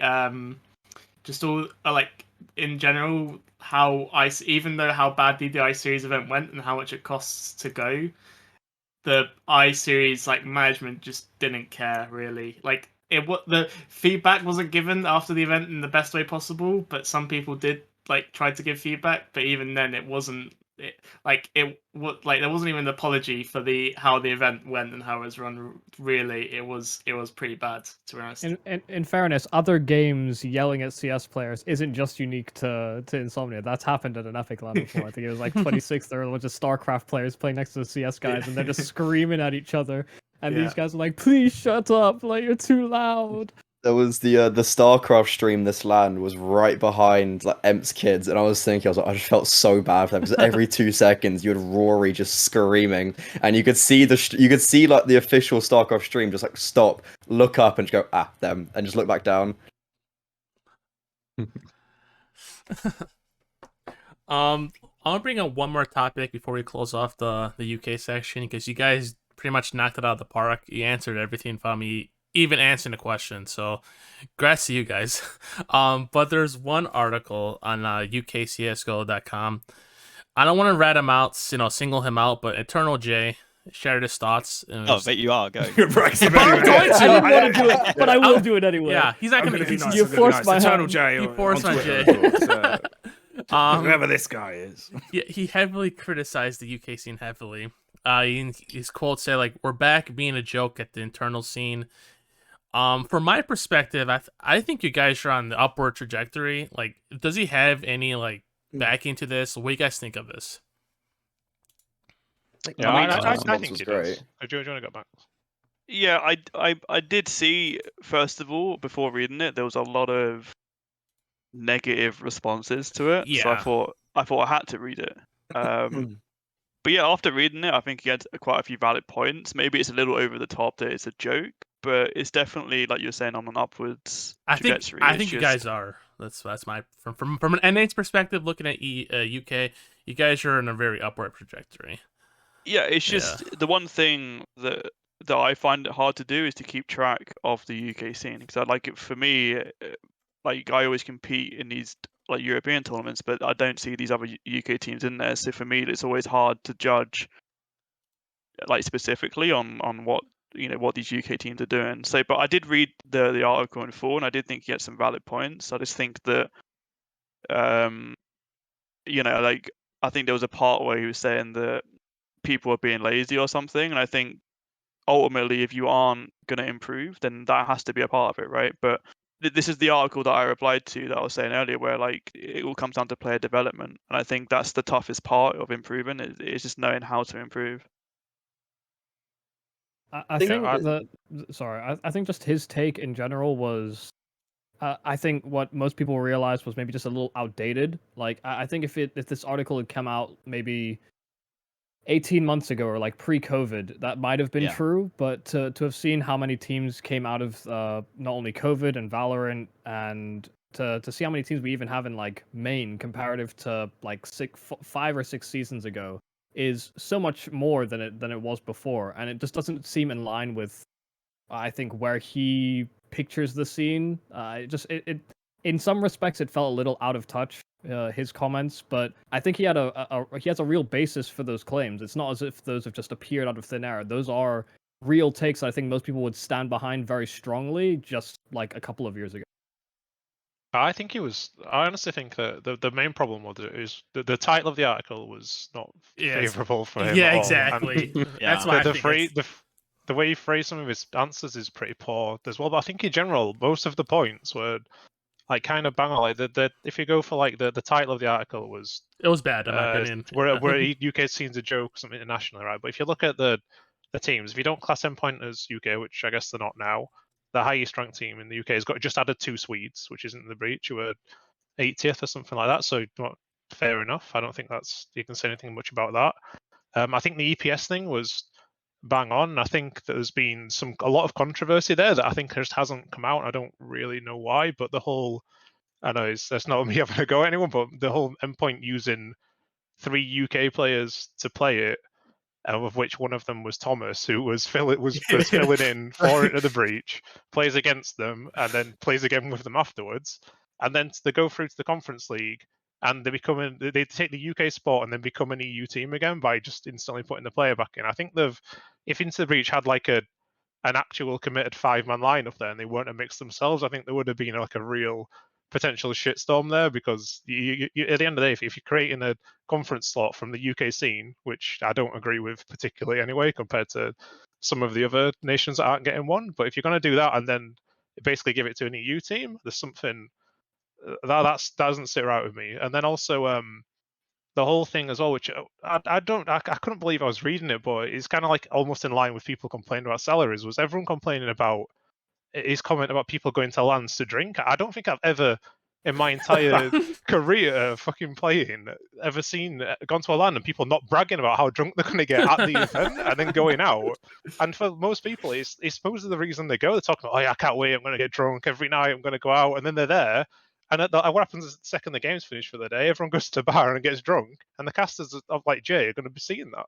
They're going to see the guys there. So I don't know how you can take offense to that. Obviously, for the people that are working hard and aren't drinking, that's not aimed at them. And I think, again, phrased it was poor because he did say everyone, and I think that kind of triggered a lot of people. But I think in general it was kind of right, and it's always been like that. It's not like it's a new thing. It's always been like, I've been to events where I've had like Imi's team and stuff who in seeded number 1 going, oh yeah, but you're going out tonight with us, going to nightclub and stuff like this. Just every single event, like, are you just saying that, or are you actually going to go? And then and you see him later on having drinks and stuff. So I don't really know how you can disagree with that. And for people to pick on that one, I thought was just kind of mental, because that is part of the Epicon. Like when does teams ever attended Epicon? It's just like FanBit will go as the only team. All the people going to there beat them are going there to get drunk and have a fun time. And it's like a graveyard for teams. It's Epicon. You don't go to Epicon as a team. It's just that's the history of that LAN, So yeah, I think he got kind of screwed over a little bit by the way some of that stuff was phrased and the title. But yeah. That's the thing. If it didn't just say back to a joke, that's the problem with it. Because it's like, it feels like we're on, like, if anything, compared to a year ago, UKCS is probably a bit better than where it was. And it's like, back to a joke. It's not really changed that much is the problem, right? I think one thing that, like, I agree with what Ash was saying, and I saw this firsthand at last LAN, of, like, firstly, in the top 4 teams, you have 3 players who literally don't play the game at the stage where, like, they have, like, 2 hours past 2 weeks. And I thought that was just quite, like, these are supposed to be the best teams in the UK, and, like, some of these players literally don't play the game. And then on the, like, I think it was the upper bracket final, or one of the, like, upper bracket games, the team turned up, like, 10 minutes before the game started. And it's like, look, like, it's a HLTV game, and they're, like, just showing up, like, 10 minutes before it starts. Like, how can you then go back on Twitter and be like, oh, no, we are serious? Like, it takes longer than 10 minutes to get, like, sit down, warm up. Like, and then on the, like, before the consolidation final, 3 players went to bed at, like, 5 a.m. And it's like, okay, yeah, it's like the game starts at 9 a.m. It's like, how can then you then go back on Twitter and be like, oh, no, like, dispute what someone's saying? It's also, that's nothing new. Like that, and like you drinking or whatever at LAN isn't really anything that should have any effect on any of it, really. I mean, it happens in every scene. Like, you go to Copenhagen Games, everyone is smashed out of their face. You know what I mean? Like, everyone's steaming. Snods is knocking over all the female players' drinks. It happens. And that's just normal. Like, I think also the weird bit about it is as well, if you go to an Epic LAN, the vibe's very different. Like Ash was saying, if you go there as a team and you lose, you will fold and everyone will hate each other. If you go there as mates to play at Epic LAN and have fun, you'll probably make connections with other players that will want to mix with you or play with you, and you'll work your way up the scene. You'll find other people that you can befriend. If you're a commentator, you can meet the players and you become mates with everyone. Like, half of the people I met throughout, like, you know, my current friend group basically all came around from just being at Epic LAN, being at iSeries, playing Source, playing CSGO, and getting pissed with these people and being like, sick, you're a really cool guy. Let's hang out more. Let's play CS online. And you just make those connections. So I think it's not even really a, you know, one of those aspects that comes into it. All those things that you can say attribute to every scene, the Danish scene, the Swedish scene. Everyone's on it. Everyone's having a good time. That's the point of a local LAN. I think the bit that makes it worse is it's like, if we had bigger events that gave you a reason to care, gave you a reason to fund a full team, send them there, get them a hotel, get them a boot camp before, because there's actually a prize pool and there's actually a reason, then yeah, you're probably not going to want to get drunk at the bar the day before like the grand final or the semis. But if you're going to Epic with your mates and you're looking forward to coming third, fourth and having a swift backhand to the bar, then go for it. Yeah, just to add on to that as well, like it's strange because it's kind of a sign of the market changing as well in the UK scene, because you used to have Epic as kind of like the social CS tournament that you could just have a bit of a piss up at, and Insomnia was seen as the more serious tournament. Like you would bring a more established team to an iSeries and try and place well. Now with iSeries, I think losing some of the market value, Epic has to basically be the more serious LAN, which I think is gonna kind of sour the experience for some people, because I think it should in a lot of ways and has always identified as a more social event. But if it's going to be our one of our cornerstone tournaments locally, then it has to be treated more serious. No, I think ultimately is what you're going to make of it, regardless, right? Yeah. Like individually and as a team. I think you can go to either event, and if you want to go and drink or whatever, you can do what you want, but you can't have it both ways and then, you know, like complain that the article or these people, like whoever's saying the things that they're saying, are like out of touch or whatever. You know, like if they are true, then it's just a statement of fact, right? But yeah, I'm a firm believer of like it's whatever you do in terms of CS, like it is what you make it to be.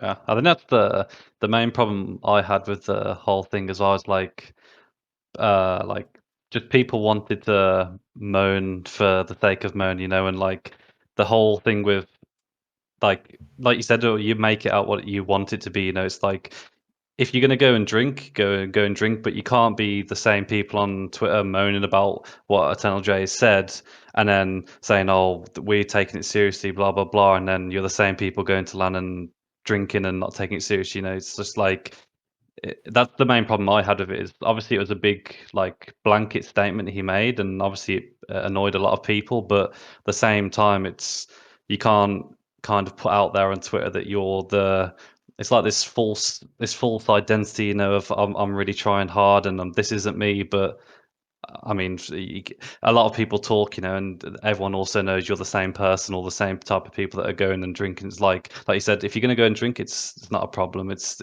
whatever. But you can't then have the other side of it on Twitter and say, "Oh no, this guy's wrong," and we're doing the best we can and all this. It's just like that's the main problem I had. It's just you can't have it both ways. Is the main thing. Yeah, I think my opinion of it was like there was a few like blanket statements that could have maybe been worded better, but there wasn't really anything positive to take out of the interview about the UK scene, really, which wasn't at least how most people feel about it.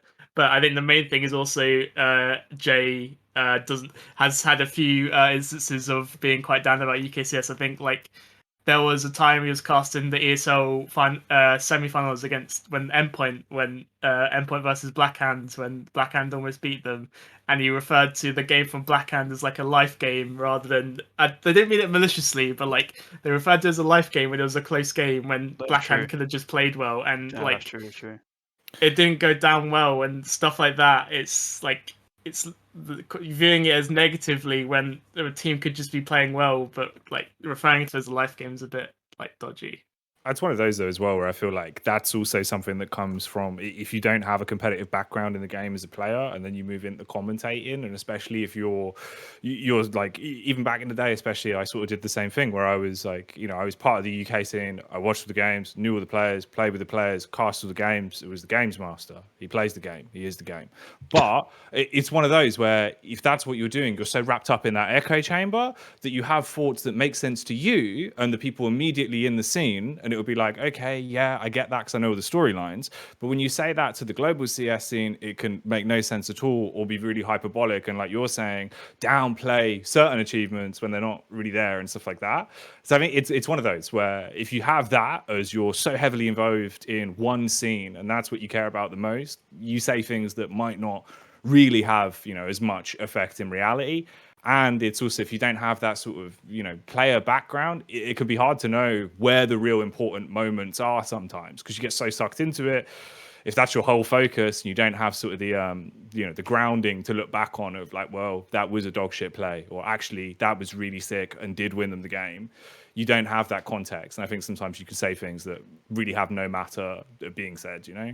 But I have some sympathy with that because I feel like I know that Jay also he casts a lot of tier 2 CS, right? As far as I'm aware, like every single tournament that I see on HLTV is like I swear every single time it's EternalJay.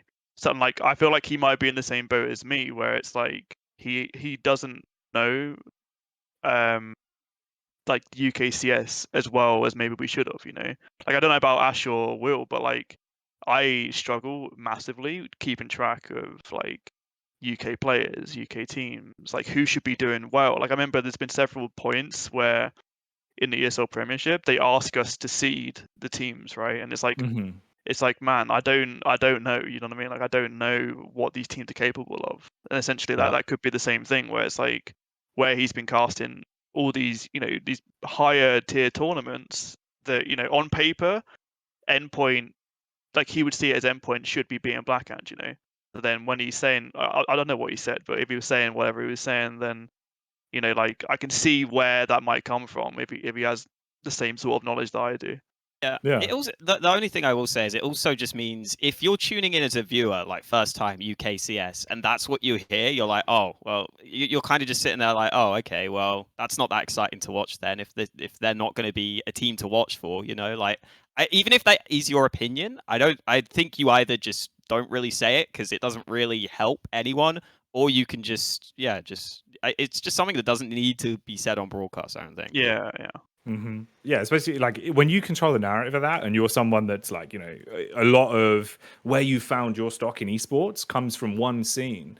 If you downplay that scene and go like, wow, this is wank, isn't it? It makes it look really bad for everyone else involved. And it's like, well, why did you spend all that time doing it then? But like everyone else has said, I think more so, you know, for what it is, Jay's someone that's really sweet. Like he's always super been invested in CS. You can see he cares about the game a lot. Yeah. He's put his reps in, like, you know, fair play. If he's got opinions, he can state them. It's not really that bad. I think, you know, some of it is just really sensational in the way it was shown. It was just the headline. Basically, he got BBC'd, so basically unlucky. Oh yeah, like we 100% clickbaited that. Like there was like we saw a chance and it was like, you know what, this could actually like he said Shameless. like he's ready to get hired by BBC. we had like four like we had like the drinking one. We were like, which one do we pick at this stage? But one thing I want to say about like Max talking about like, okay, fair enough if you guys maybe don't know about the teams, but if someone like EternalJay is coming from EU and he's being paid to do something like this, then surely it's his job to know about the teams. Yeah, but where are you getting those resources from? Because it's all asking well and good. Like, because like we were talking about this at LAN, Emp was just like, ask us. Like he was saying like, oh, like YouM's asked me and stuff like that. I don't know who he used, but like he used an example. He was like, oh, this person reached out to me, like, ask me. Yeah, I mean that's fine, and that's something you should probably be doing. Also, like the only thing that makes it harder now is I feel like the scene is so much more fragmented in terms of seeing when things are going on. That in terms of scrims, in terms of what everything is actually happening behind the scenes, and even just talking to people again, you don't see anyone on anywhere near as often because people are a lot more agoraphobic these days. They're not going to LAN. LANs aren't happening as much. There's not really those smaller kind of integral events in the middle that would bring people together where you get newer people that come into the scene. So I feel like you've lost a lot of that. And on his defense as well, if he's busy doing other stuff, probably it's the last thing on the back of his mind when he's like, I've got UK Prem at the end of the week. Let me message MiGHTYMAX and ask him why he does that smoke on train 6 months ago, 4 years ago. You could also just not rate Black Hand, they're just Exactly. point really good. You never know. All right, guys. I think we dove pretty much everything into the UK CS, like the scene, all the problems, the solutions, the upward trajectory. Is there anything we're missing before we move on? I guess the final thing I will say is I feel like we do get a bit of an unfair bad rep sometimes because like I'm looking, for example, at player numbers. So like Poland has over double our player numbers. They don't have like a top team. They have a couple of top players. I think it's just been a scenario where there's always been UK players who are like just sort of in the spotlight internationally, but we've never had a team that's all really players that have ever like won events or been real top. So it's like we've always been there and we've always just been And that's what, if you're not a UK CS fan, you look at that and you just kind of think, oh, well, what is UK CS? But it's just this awkward scenario where like even Australia for a long time had a top team. Just because we've never had that, I think it kind of like skews the way CS is viewed in the UK, Well, We CS did in have a terms top of team like though way back, like a Nexus when the game first came out, released and everyone they were popping off. But it's obviously with that again, there was the big like purge of the scene because everyone just quit because there was no money, there was no orgs, and there was no chance. Like I think that's the only problem with it is we've lost so many good players throughout the years that have just trickled away that you lose a lot of the pieces that you could slot in everywhere else. Sorry, by the way, Yumi. No, it's all right. It's hard to always tell when we're speaking over each other online.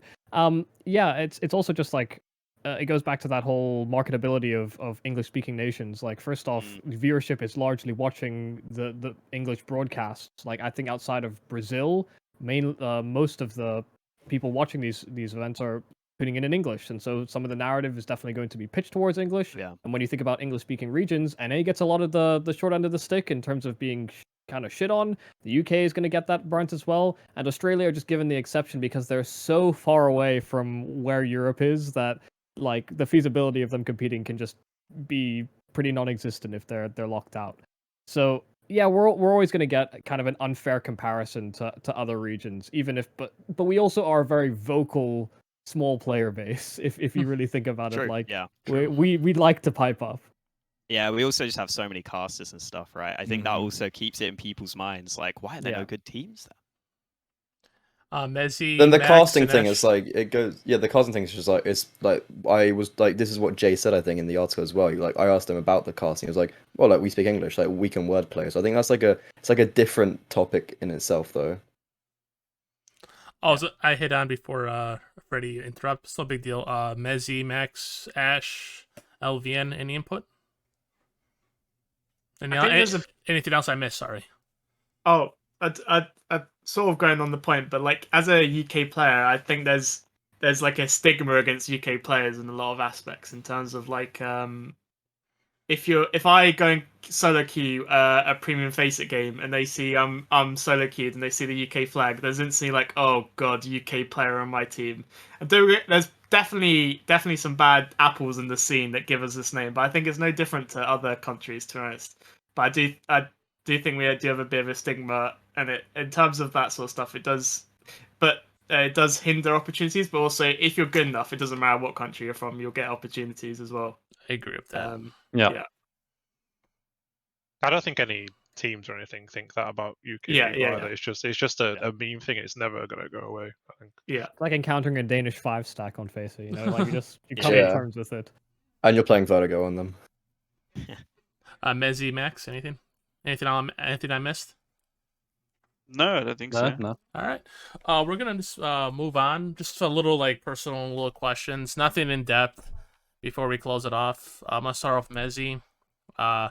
In a previous like podcast episode, I think it was Yumi who mentioned like you're one of the most gifted UK players, and also players in general, one of the most players in the world.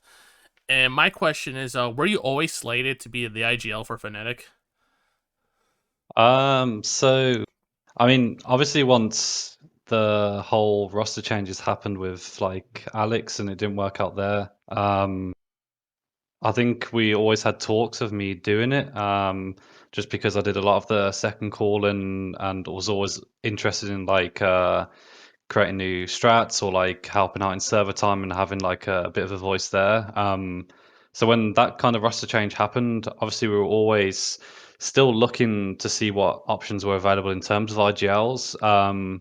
And it kind of had to be the right set of players that we had for me to be able to IGL in a team, because obviously I'm not going to be the type of IGL that can sit there and micromanage all players, because I think that obviously takes away a lot from your own game, and that's something I didn't want. So I think when the change kind of happened with Alex, it was just kind of I was more than happy to do it and really wanted to try it out and like motivated to try it. But it just kind of had to be the right set of players, and it couldn't be like I said, a team where I had to micromanage a lot. And I think at the moment we've got a good set of players that I can kind of run the system, or like how I kind of want to call, because we've got a set of players that are capable of being able to communicate really well and so on. Speaking of, go ahead. Sorry, can I just correct the intro to this question? Because while I do have those opinions of mezii, I was not the one that said it. I think weren't? it was Alan in a UK opinion piece. No, it was in ours. Oh well, it was ours. Yeah, I don't even remember saying. I watch every VOD. I got it. Don't worry about it. I mean, my bad then. Speaking of your team, you could you guys just signed Flames from what team was it again? You guys who you guys picked up today? Flasha. Who you guys picked them up? Yeah, Fasha.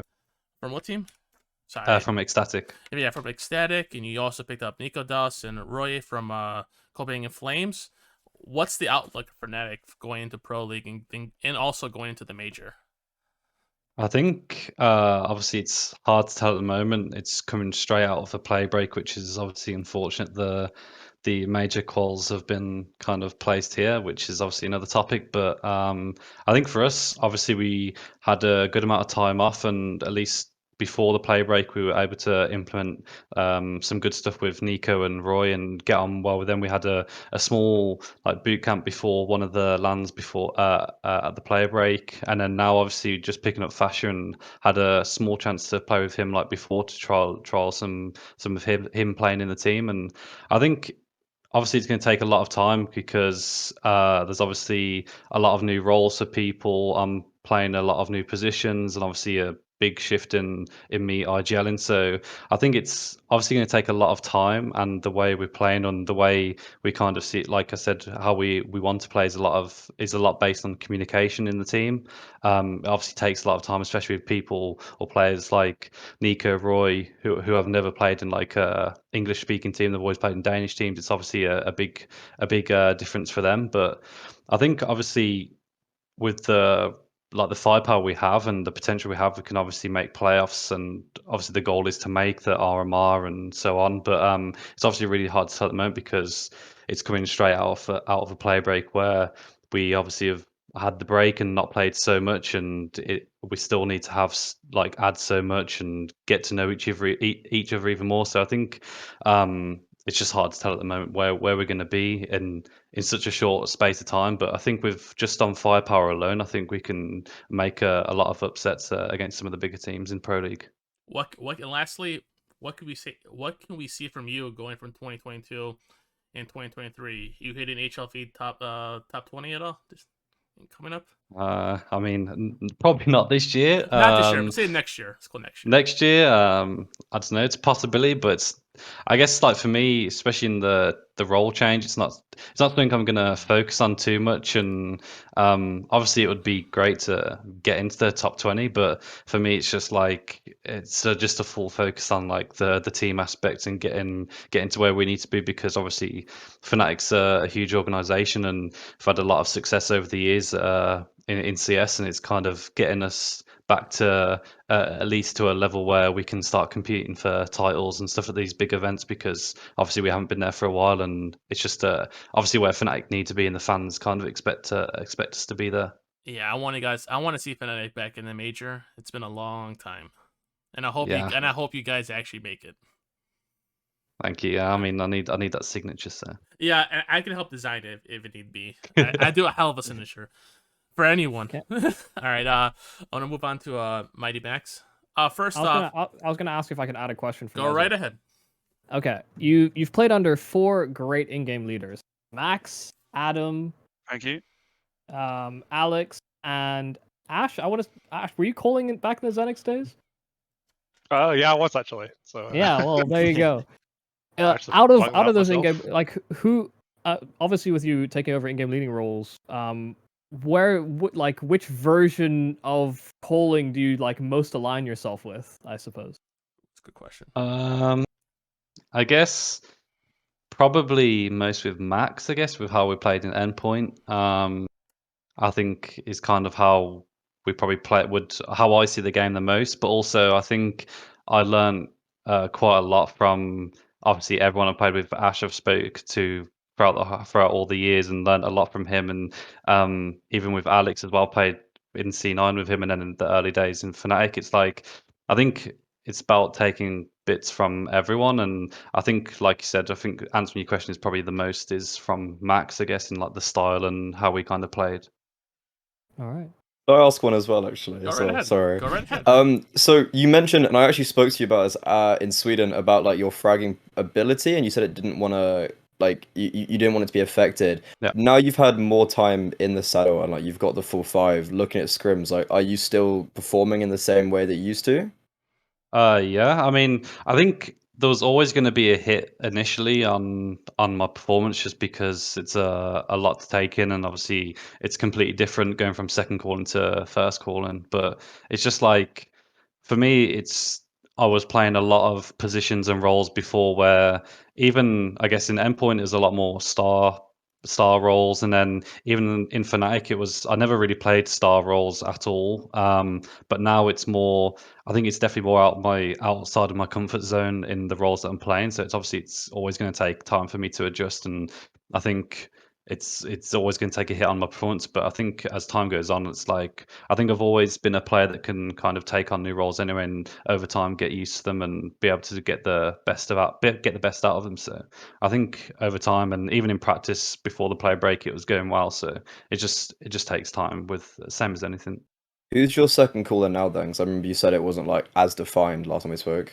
I would say Roy. I think that's the nice thing, like I said, with this team, is that I think everyone's communications at a really high level, and even with the players that haven't spoken English in past teams, it's like with Roy, it's an IGL's dream to have someone like that in, because he's constantly talking, giving ideas, and the positions he plays, obviously anyone can say like, oh, he's playing the star roles, it's easy to get really good stats and so on. But even if you put players in those positions, they still have to frag and perform. It's not just you automatically get good stats because you play those positions. So having someone like him in is like, he's constantly giving ideas and able to call stuff. And even with someone like Nico, it's been like a really good thing to have in the team, because he always knows what he wants from his team, and also he knows what he wants to do. So I think when you have an AWPer that can do that, it makes the T sides at least a lot easier for me to call when you have a lot of initiative in the team. Anyone else have any more questions for mezii? Yeah, when's your next stream? Yeah, next question. Retired. Yeah. All right. Thank you so much, man. I'm gonna move on to MiGHTYMAX. It's a similar question with the IGL, but I'm gonna throw a little spin on it. Like, does IGL make a huge input like on performance? Because there's a huge conception that like being an IGL, your performance is gonna be shit. Do you believe in that? I'm pretty much a firm believer of the, like I said before, like what you put into CS is what you're gonna get out of it. I think, like Will touched on, micromanaging a lot of people as an IGL will take a hit on your game, but I think that nowadays, I don't think many top IGLs are going to be doing that. I think maybe a couple years ago, maybe 5-6 years ago, I think a lot of the top IGLs are doing that. But I think nowadays it's you look at the best teams and almost none of them are doing that.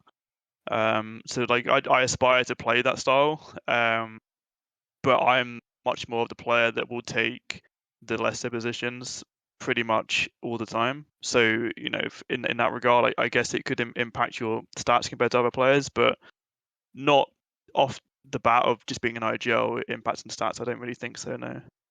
And speaking of endpoint, and we're hitting on ESL Premiership, it's a joke question. Is any team ever considered going to beat you guys, or you guys keep going to racking up that title? It's a joke question. I mean, yeah. I mean, obviously we want to win it, but Yeah. I've actually said it before that I think when we've had to play with stand-ins that we are a beatable team, and I think teams are more scared of us than they should be, because playing with stand-ins isn't easy, and I think if you play up against a full team, like a well-organized team with stand-ins, it's a very tough game to play. So yeah, I mean, obviously we'll obviously try and win.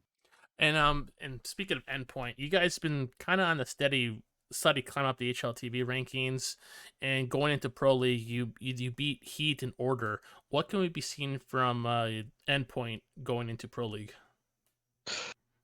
Yeah, I mean, it's going to be tough no matter what I say, because I think when we made the roster change before the conference, we only had maybe like 10 days of practice, and then obviously we went to conference and we qualified, and since then we still haven't had many practice days because of the player break.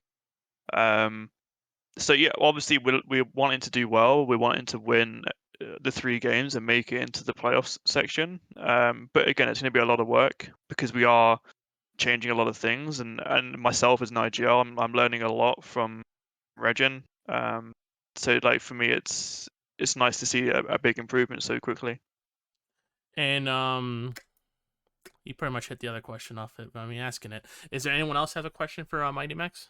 I was gonna ask. So you said that people weren't giving you respect, like in Prem. Are there any teams that you say are?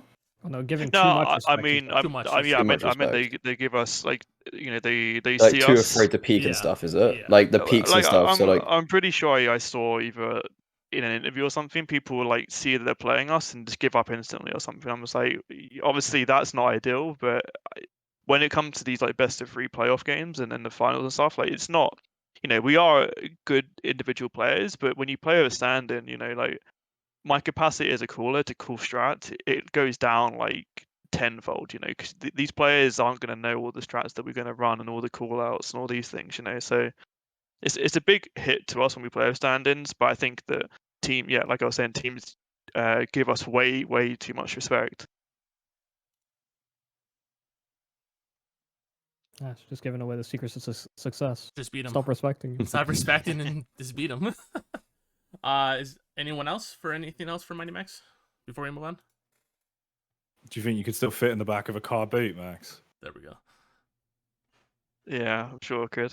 Yeah, I reckon you could. All right. would you ever see Endpoint come to like an ice series, or just more prize pool? Is it?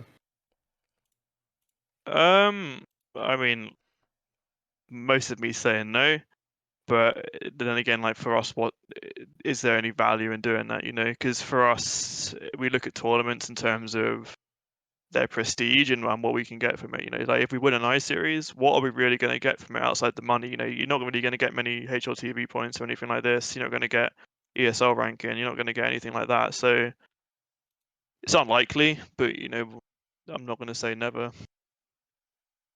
I think as well, one question that kind of comes from your answer is you talked about with IGLs now, they're kind of they're not at the moment seems to be like you let your teammates kind of have more impact, you don't micromanage. Do you think that kind of puts more pressure than before on the IGLs to frag a little bit more, since they're not doing as much of that? Yeah, I think for sure. Like there's no, like for me, there's almost no excuse outside of playing, like let's say you're an IGL and you're playing star roles, sort of like I guess what Blame F was doing at Complexity, right? Like he had kind of all the best roles. Then if he was going, negative or 0.9 rated or whatever every game, then there'll be no excuse, But I think very much nowadays, like there's kind of been a trending meta towards sort of space creating IGLs, but it's just like there is obviously more dependency on them to get more kills, you know, outside of it, like, you know, 5-6 years ago. Is there anything else anyone wants to ask? Nope. They're all good. All right. I'm gonna ask Ash a couple questions. Hey, what's up? What's up, Ash? What's up? What's up? There we go. First question done. No, second question number 2. The first one. We had a couple coaches come onto the show. I just want to know, like, what input can you give an upcoming coach looking into the scene? I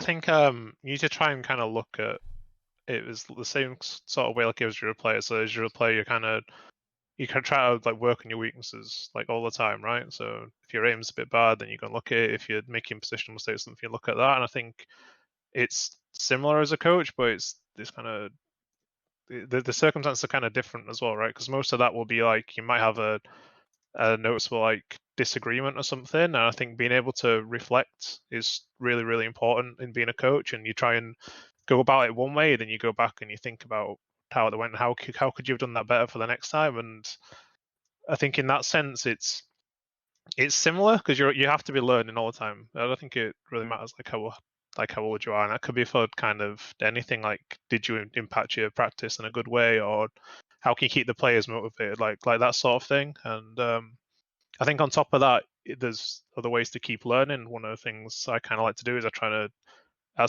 I'm a big Liverpool fan, and I think the coaches there are just like fantastic. And I try and watch as many interviews as I can and read them, and I think that's kind of great. And as well as like I watch all the analytical YouTube like content creators like MiGHTYMAX, NartOutHere, Hawka, Elmer, etc. I watch like all their videos all the time, just kind of get that other perspective on kind of everything. So it's kind of like you're living and breathing CS a little bit.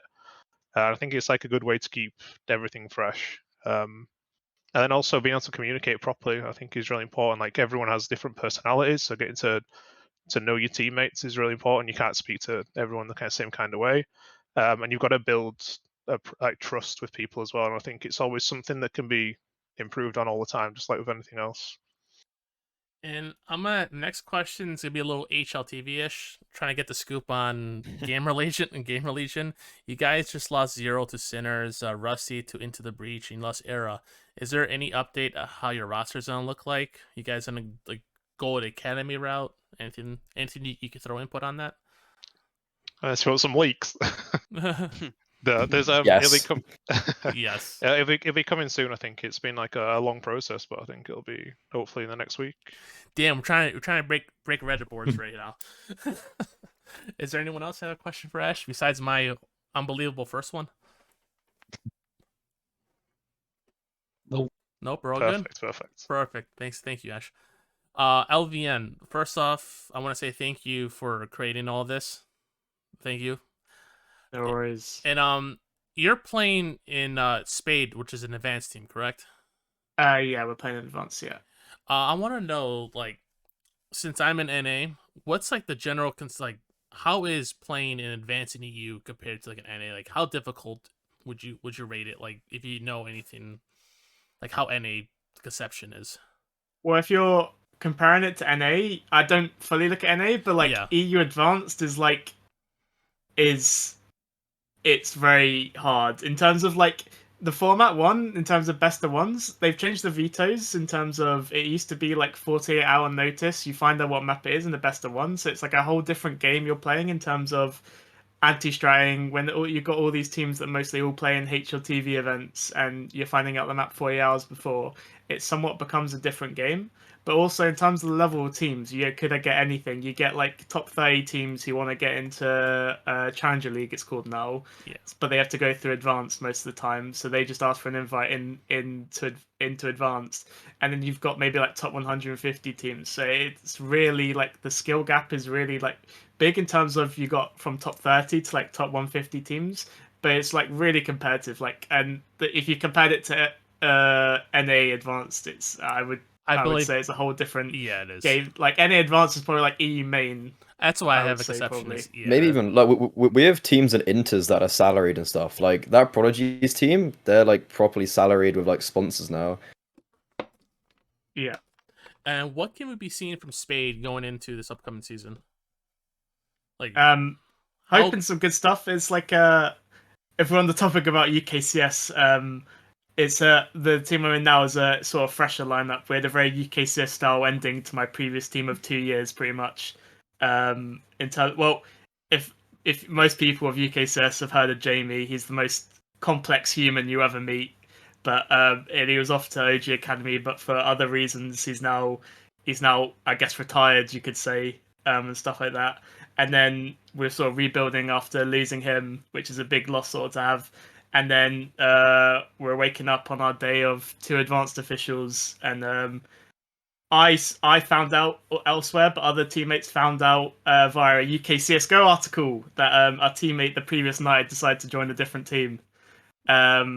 So yeah, that was a very interesting time. But in terms of the new roster, it's going well. It's gone for a younger lineup. I think like we've brought in I've only IGL'd like 5 UK players. So with this new team, we've got 2 16-year-old Swedes that we brought in. Are like we're like a very young team, including the 2 UK players. Like we're like 18 average age. Like we're a very young team, so there's not a lot of expectations going into it. But it's like a team with a lot of potential, and it's looking good, and excited for the upcoming season for sure. it's good to hear. And I got one question special from Reddit because I posted Reddit questions so people can ask you guys. I know what's coming. It is. What is your favorite toast topping?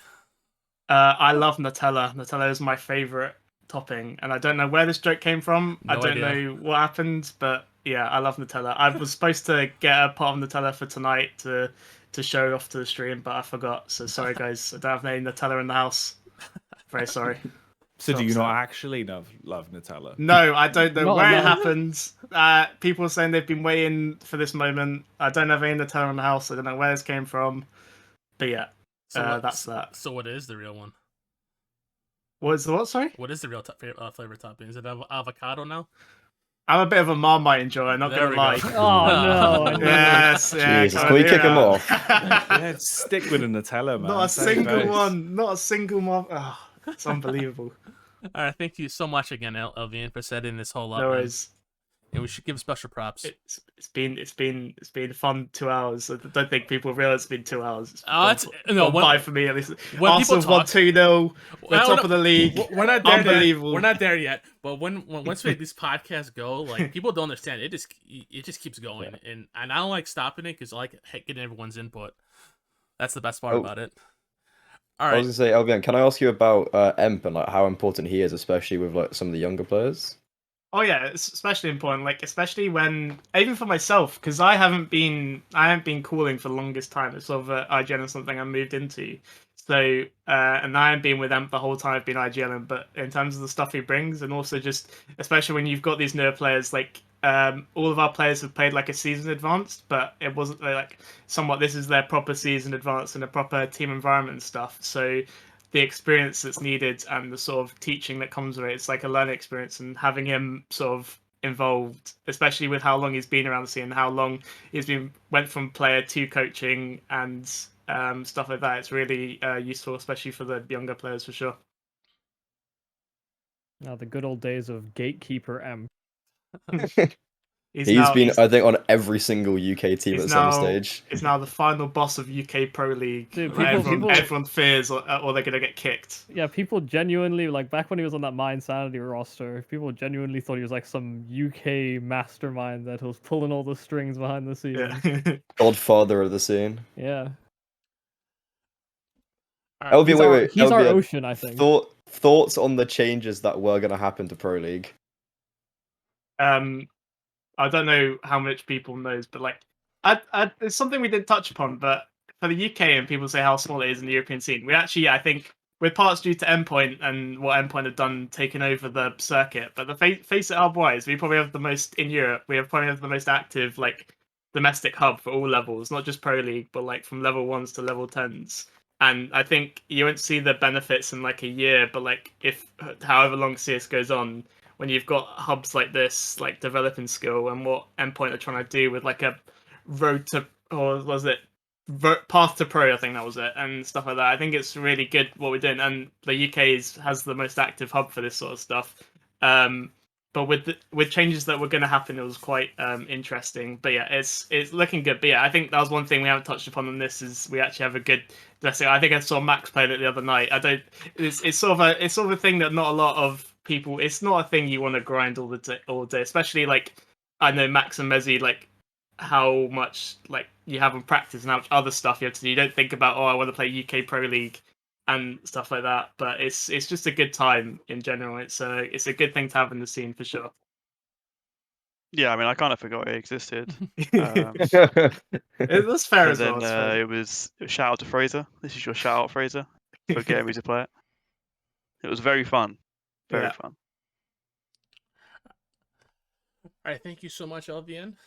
No worries.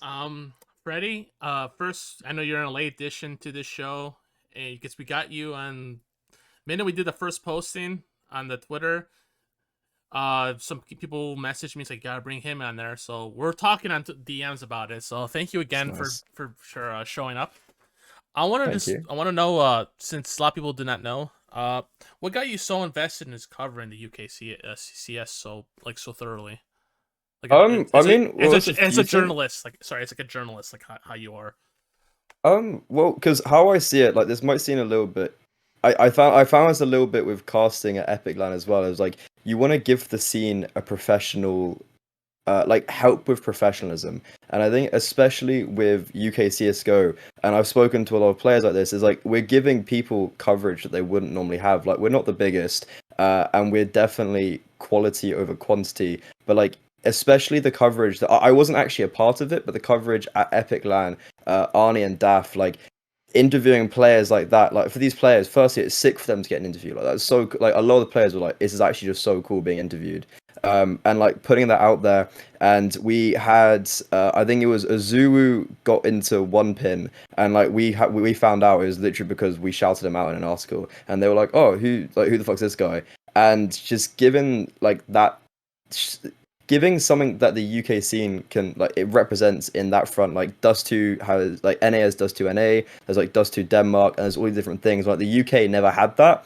UK Esports News UK is really good on it, but they don't, like, Dom does mostly League of Legends, and like he tries to help with CS, but in the end it's like he doesn't really know much about CS, and there's not too much to cover. Like he can't dedicate himself to it, whereas we have like a full team all dedicated to UKCS, and I feel like it's only going to get more and more because we have so many plans to do, like build upon what UKIC and Endpoint are doing with like a community as well. I don't know, we're just all really invested in trying to better the scene as well. And then, to be honest, from my perspective as well, it gives me a platform as well for my work, like as just a personal with my journalism. Like it just gives me a platform as well, which helps. You're also a commentator, right? Yeah, that's the commentator is mainly what I do, and then the journalism is something that I fell into by accident, and I'm kind of running with. The journalism part, you've been hitting the topics pretty good. I was reading the UKCSGO.com articles, and you're doing a really good job. That's why I give you credit for that. Oh, well, thank you, man. And what is your upcoming schedule for the commentating looking like? Any commentating events we should be looking up? Well, I'm commentating in 2 hours. We've got like the CCT stuff that's going on.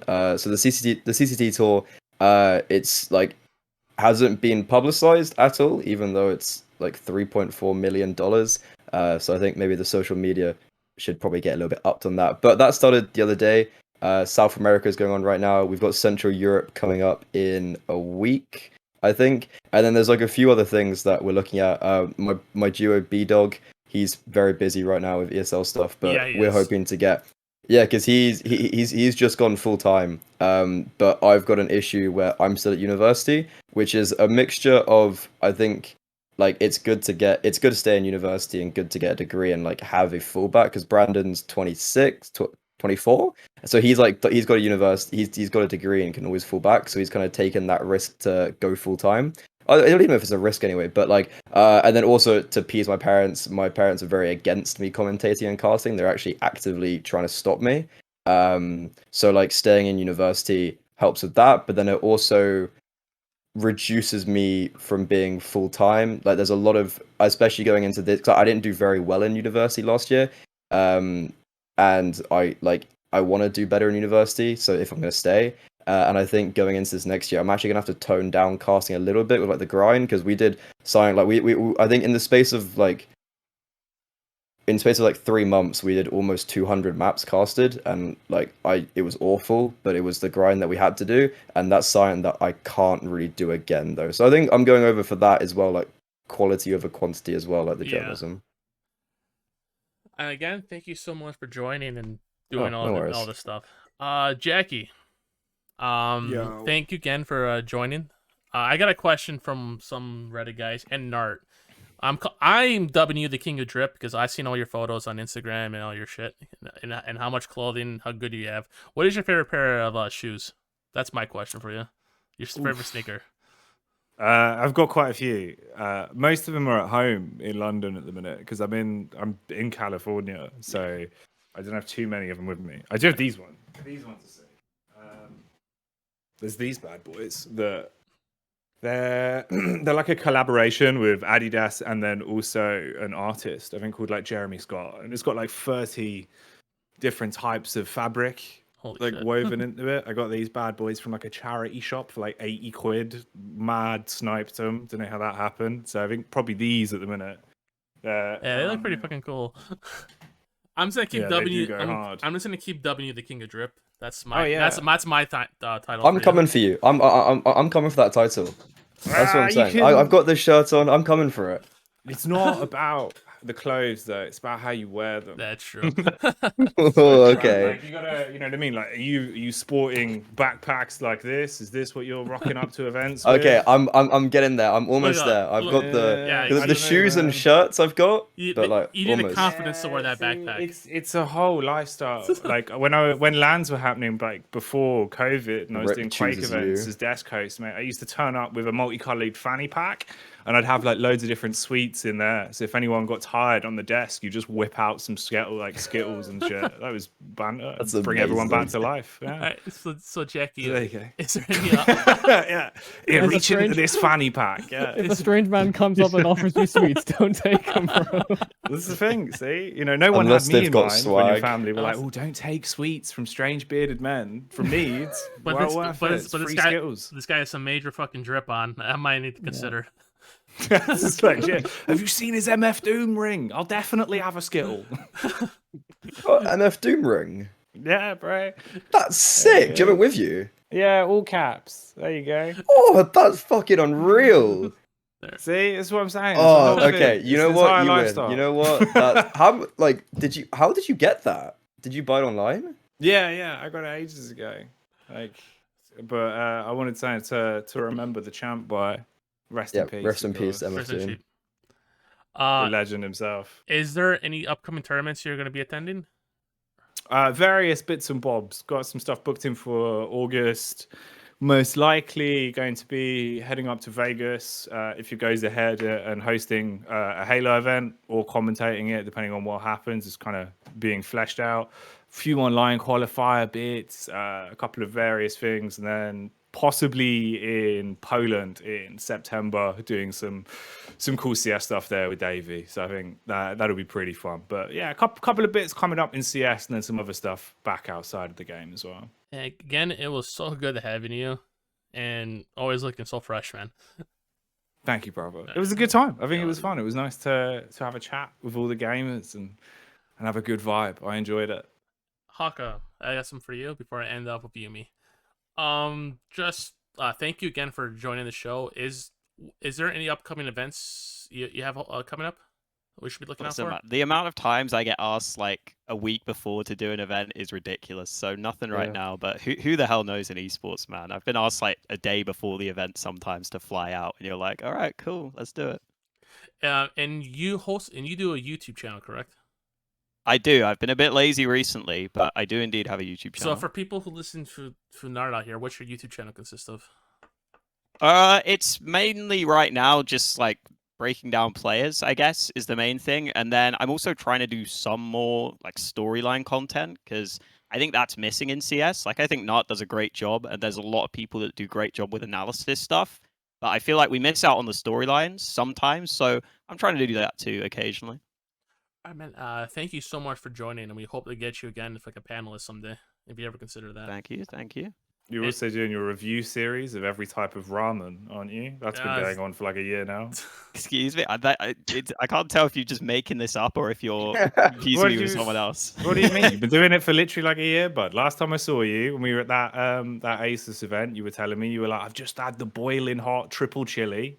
And I was like, this never happened, Jacky. This was Have you not started uploading them? You were telling me you've been doing it for a year. No, it never happened. Jeez. I think we should see some content with ramen. Yeah, we should. Hawka start doing it. Hawka's Food ramen analysis, channel. I feel like, is like a Maui kind of angle, you know? No, Hawka's got to do it. It's got to... Again, thank you so much.